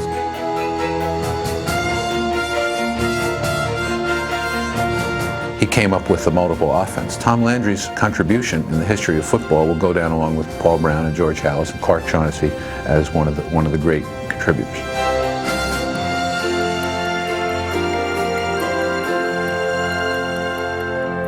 Sometimes you'd have a hard time on Mondays remembering whether you won the game or you lost the game because he wanted perfection. A strong leader like Landry, you do fear him at times, and when you do have some maybe fear or an overwhelming respect for a coach, when he tells you something, you listen. No one coached with more sustained success over a longer period of time. 20 straight winning seasons and 2 NFL titles. I don't think I would enjoy my profession if I knew I was always a winner. I think it's really the chase that's important. It's the challenge that you're after, much more than the winning. Because I think that only through defeat is character built. And as I've gone through the game of football through the years, I've been able to cope with the defeats and learn how to overcome them, to endure to the point that you can come back the next time and compete harder. They called his team next year's champions for their big game failures. But finally, Landry won his first Super Bowl against the Dolphins. Victory in Super Bowl XII forged the dynasty that was America's team. Tom was dignity, poise, character. We're in a highly volatile profession, and we need examples of the right way to do it. Tom always did it the right way. I think he's brought a dignity and a nobility to the coaching profession. The kind of person I think that football can look on and say that this is a great example of what we produce. One of the things that made America great is to try to be the best in everything that they do. And the best is signified by winning. Vince Lombardi came to the frozen outpost of Green Bay, Wisconsin in 1959. With a minimum of plays and a maximum of execution, Lombardi drove the Packers to the pinnacle of pro football. Lombardi's .728 winning percentage was the highest ever for any coach. And he led the green and gold to 5 NFL titles. His motto was, winning isn't everything, it's the only thing. Are you turning out or are you running almost the drag out? That's all you got to do is turn out. We just went over this with you a moment ago. Well, you just didn't do it if you got it. What do you mean you got it? But he could look at every ball player on that club and he knew exactly who he could push. He knew who he had to pat on the back. He knew who he had to pull. He knew exactly how to play each and every ball player. That's the way. Oh, beautiful, beautiful. Hey, he's getting the feel, that boy. I think everybody has to work as a team in order to make a successful running game. I personally like the run. I think the running game is really what football is all about. The pressure to defeat the rival AFL in the first Super Bowl was immense. But Lombardi's Packers won Super Bowls I and II, and he was carved into the Mount Rushmore of coaches. He taught us about commitment. He taught us about consistency. He taught us about preparation. He taught us about the price you have to pay to win. We're all imperfect. We all make mistakes. But we should all strive to be the very best we can be, whatever we choose to be. And that's what Vince Lombardi demanded, and that's why the American public will always see him as a great legend. Don Shula became one of the greatest coaches in NFL history with the Miami Dolphins, but he began his career as the young head coach of the Baltimore Colts. These were some of the players that I had played with only a few years earlier, and some of them much better football players than I ever dreamed of being in my playing career. Johnny Unitas and Lenny Moore and people like that. I had to go in and prove myself and let them know that I knew what I was doing. 4:38. Now we're blowing calls. Listen to what the quarterback says in the huddle. And once that was established, then they were able to do the things that I wanted them to do. Shula's Colts were winners, but in 1970, he became the head coach of the Dolphins. In 1972, he led them to a perfect season. I think the best way to think about the perfect season is to understand the fact that nobody's ever done it before and nobody's done it since then. And a very, very intelligent football team, guys that had a lot of pride. Shula capped off an undefeated season with victory in Super Bowl VII. He sets up. He is firing for Philly. He's got it. And he's in for the touchdown. The Dolphins have won Super Bowl VII, have completed the greatest season in NFL history. Coach Shula now has won number 325 as he becomes the all-time winningest coach in the history of the National Football League, breaking the record of the immortal George Halas, and it couldn't happen to a nicer guy.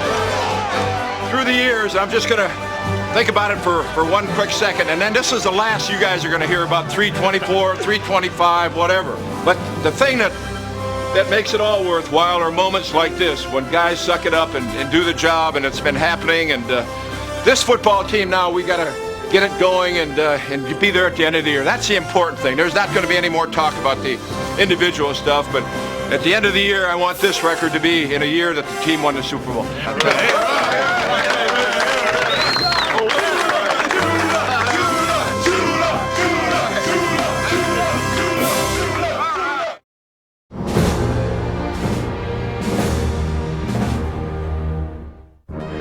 Suppose just once that the greatest players of all time could get together in their prime and play a game for the ages, the ultimate pickup game. Who would be the first player chosen? The first player I'd pick would be Bronco. I'd have to pick him. And you look at them, they knew nothing about nutrition, they knew nothing about weightlifting. They just went out there and played hard-nosed football with a piece of leather on their head. I would pick Marion Motley as the fullback, number one. I'd pick Steve Van Buren. He was a great running back. I think Night Train Lane. Yeah, the Night Train. I would love to play with Bobby Bell. Gino Marchetti. Yeah. I have to pick Lenny Moore, and I think I'd pick Lenny Moore. Walter Payton. I think he's the epitome of all of us with his character and his spirit of enjoying what you do and going out and preparing to play it at the highest level that one possibly could. Well, I'd tell you right off the bat, it would be Gale Sayers. And I tell you what, I'd put him on offense, I'd put him on defense, because he was the most electrifying running back and player that I've ever seen. I never played against Gale, but I tell you what, like everybody else, I've seen the highlight film, and the film don't lie. Let me pick two. My teammate Dick Butkus and Deacon Jones. I played against Deacon, and I think he's the best of the best as far as being a defensive end. Dick Butkus, I've been hit as hard in practice by Dick as by anybody in the game. There's no one tougher than Dick Butkus. The emotion that he had, the fierceness, his desire to win, and he didn't play with great Bear teams, but he certainly was a standout, and he made those Bear teams that he played on that much more competitive. I think I'd want Warfield on my side, for sure. I think I'd throw more passes, too. Well, naturally, since I'm a receiver, I got to have somebody to throw it. I got to have a quarterback. Naturally, I got to choose Namath. So often, the easiest choice is the one you know best. Tony Dorsett. Roger Staubach. Well, Joe Green was a pretty good one for us. I'd probably stick with that. My first pick would be Joe Green.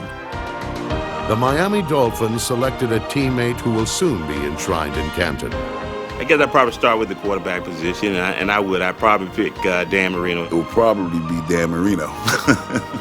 I've got to go with number 13, and I've coached, Unitas, and I've coached Bob Greasy, but Dan Marino has got all of the records in the history of the National Football League. He's got all the passing records. There is no doubt about Marino's greatness or the value of a Hall of Fame quarterback. I would probably pick Sammy Ball. He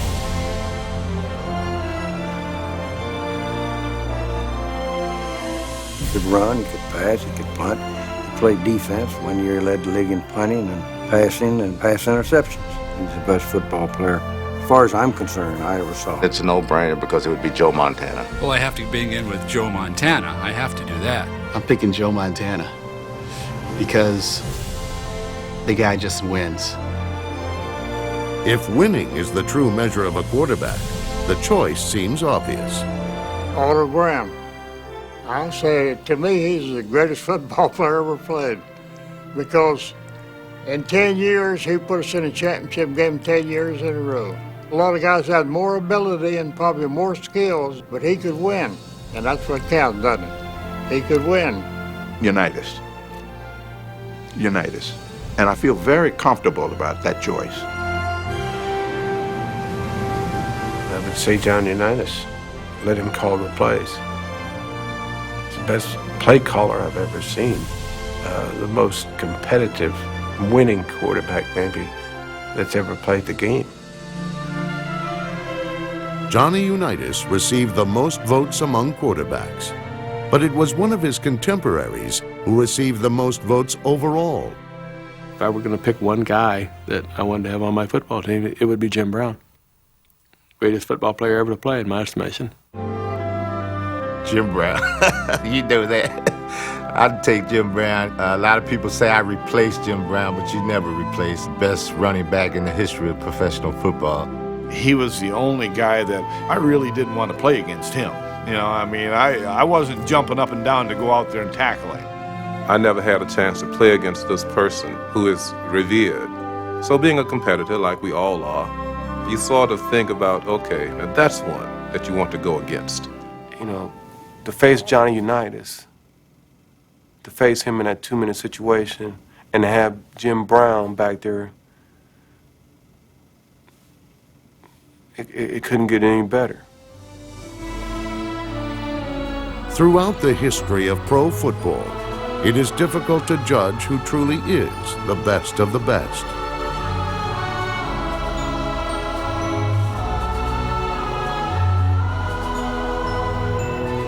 Each of the all-time greats possesses a distinct quality that sets him apart, from the sleekest game breakers to the most versatile big gamers.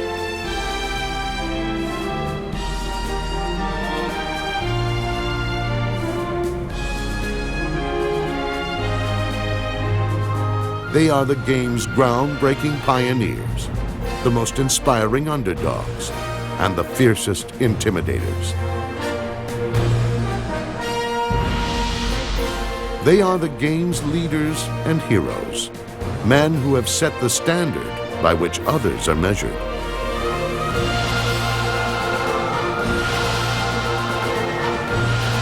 Among the thousands who have played in the NFL, these are the select few who stand above the rest, men who will forever be remembered as the greatest.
This has been a production of NFL Network.